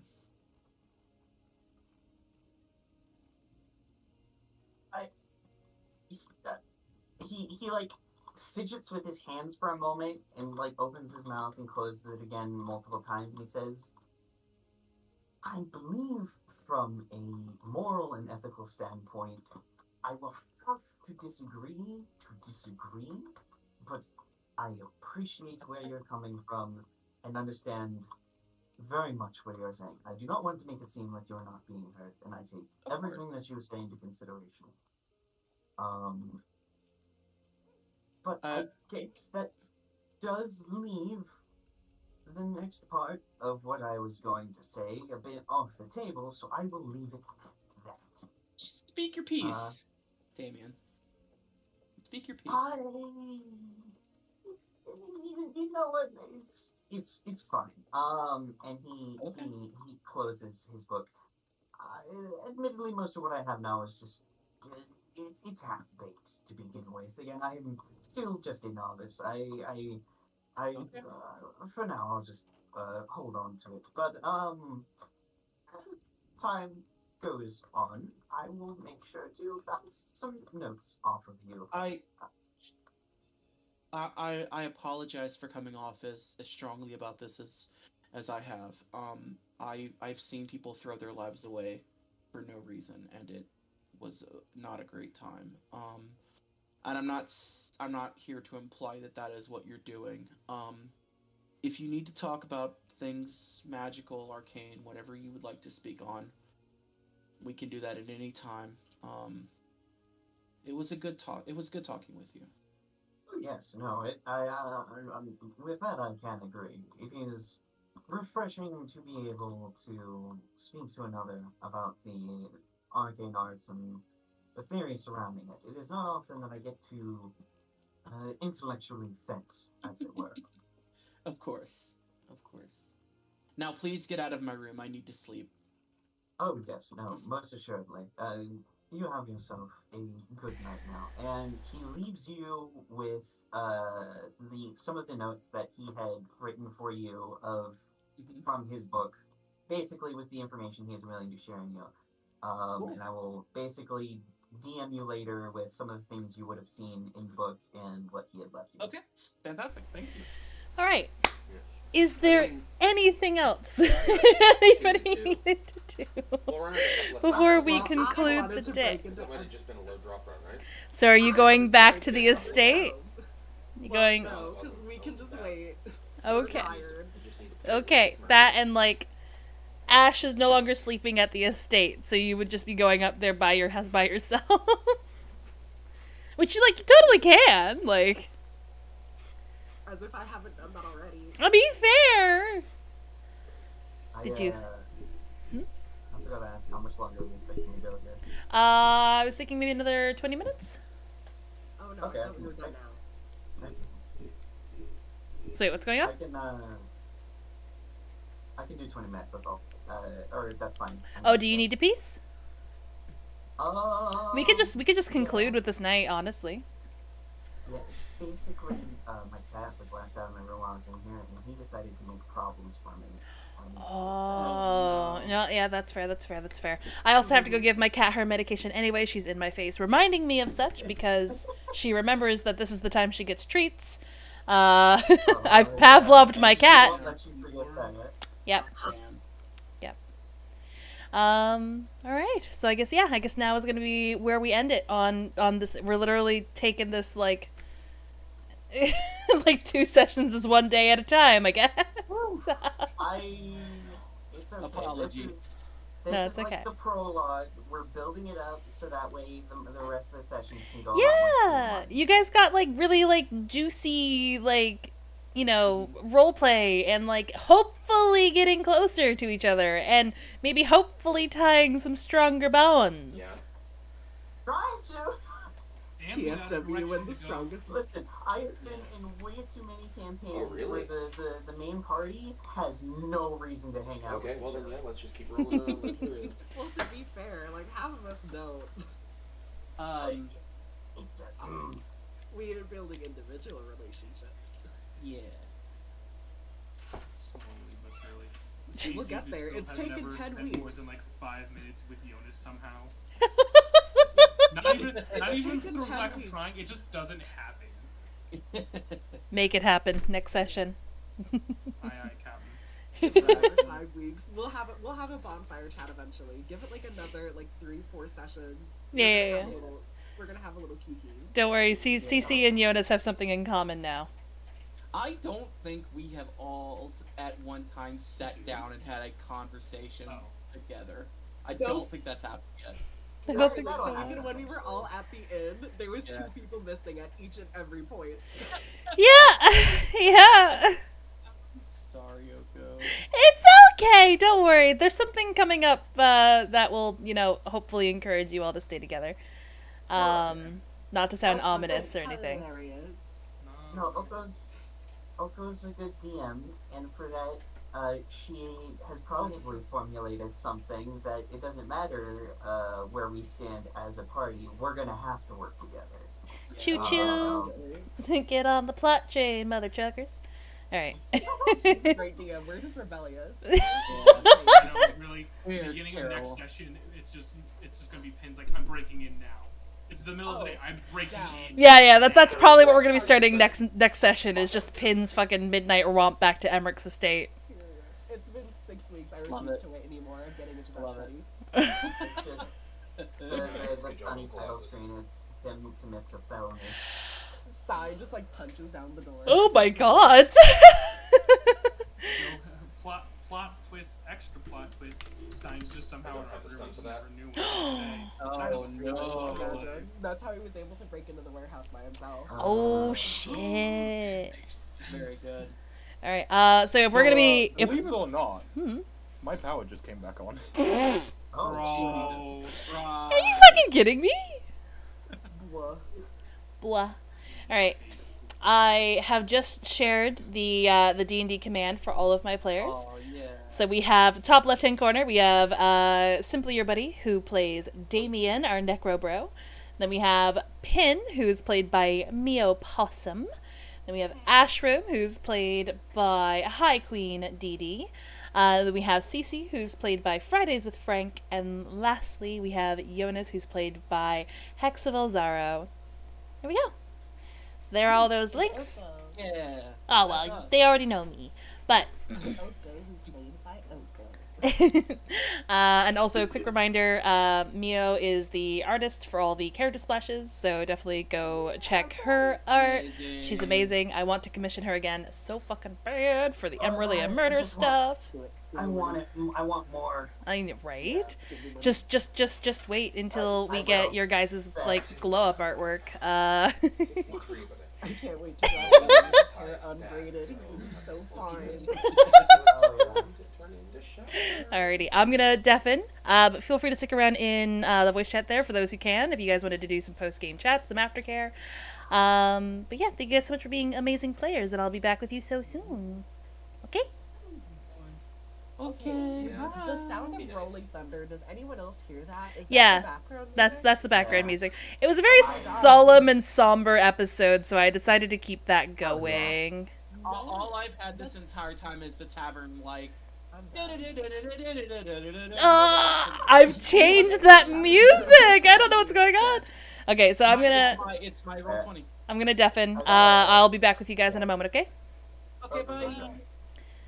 All right. Oh, I keep forgetting this part. Blah. Okay, there we go.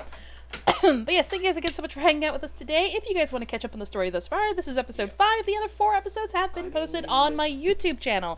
If you simply search Okomie on YouTube, you will find me. We also, as I mentioned earlier during the raid, have another D&D campaign that runs in the exact same universe at the exact same time.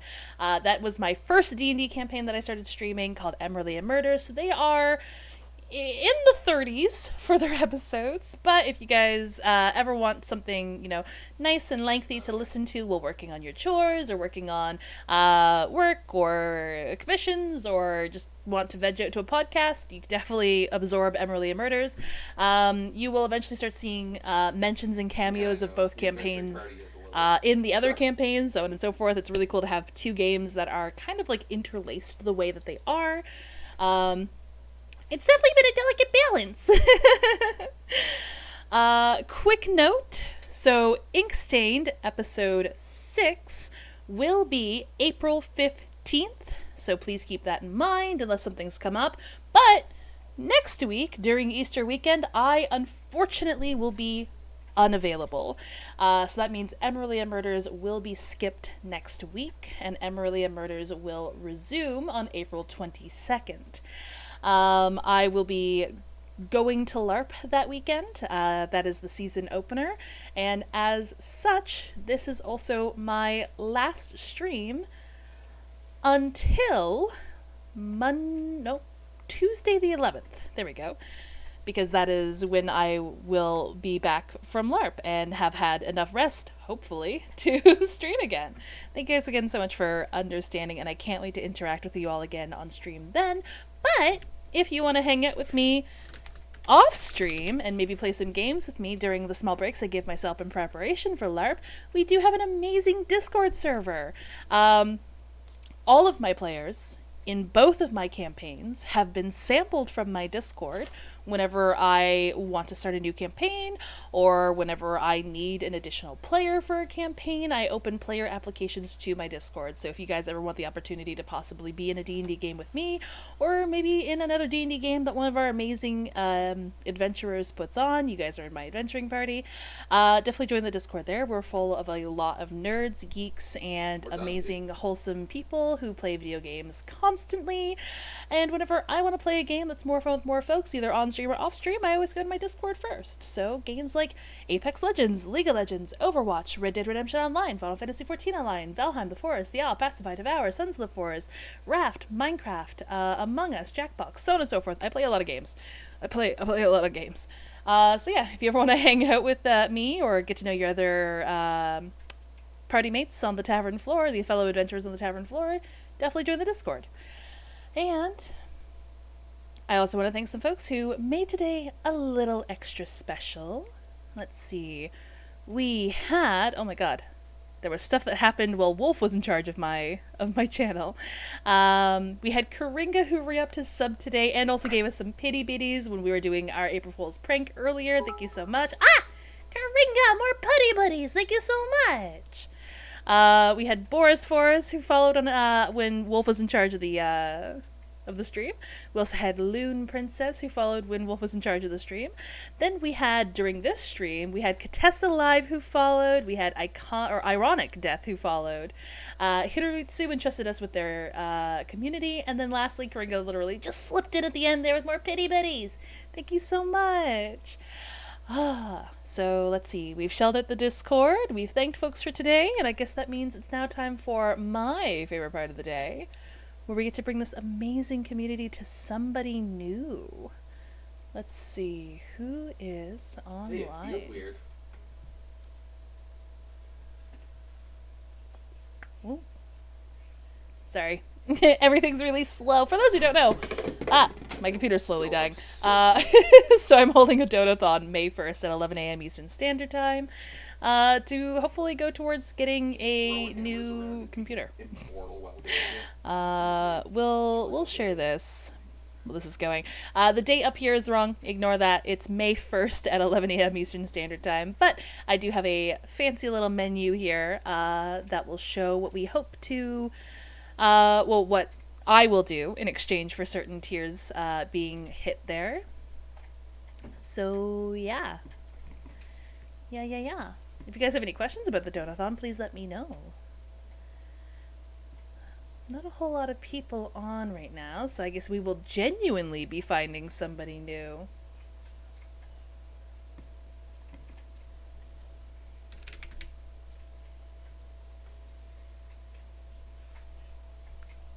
This music do be hitting different, though.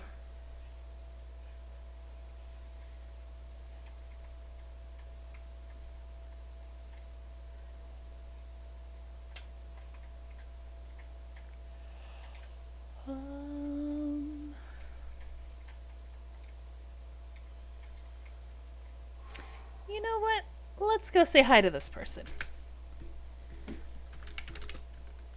Now, Twitch has been doing something weird lately where it doesn't take everybody that's currently watching a stream into a raid, but apparently if you refresh the stream, you will be counted.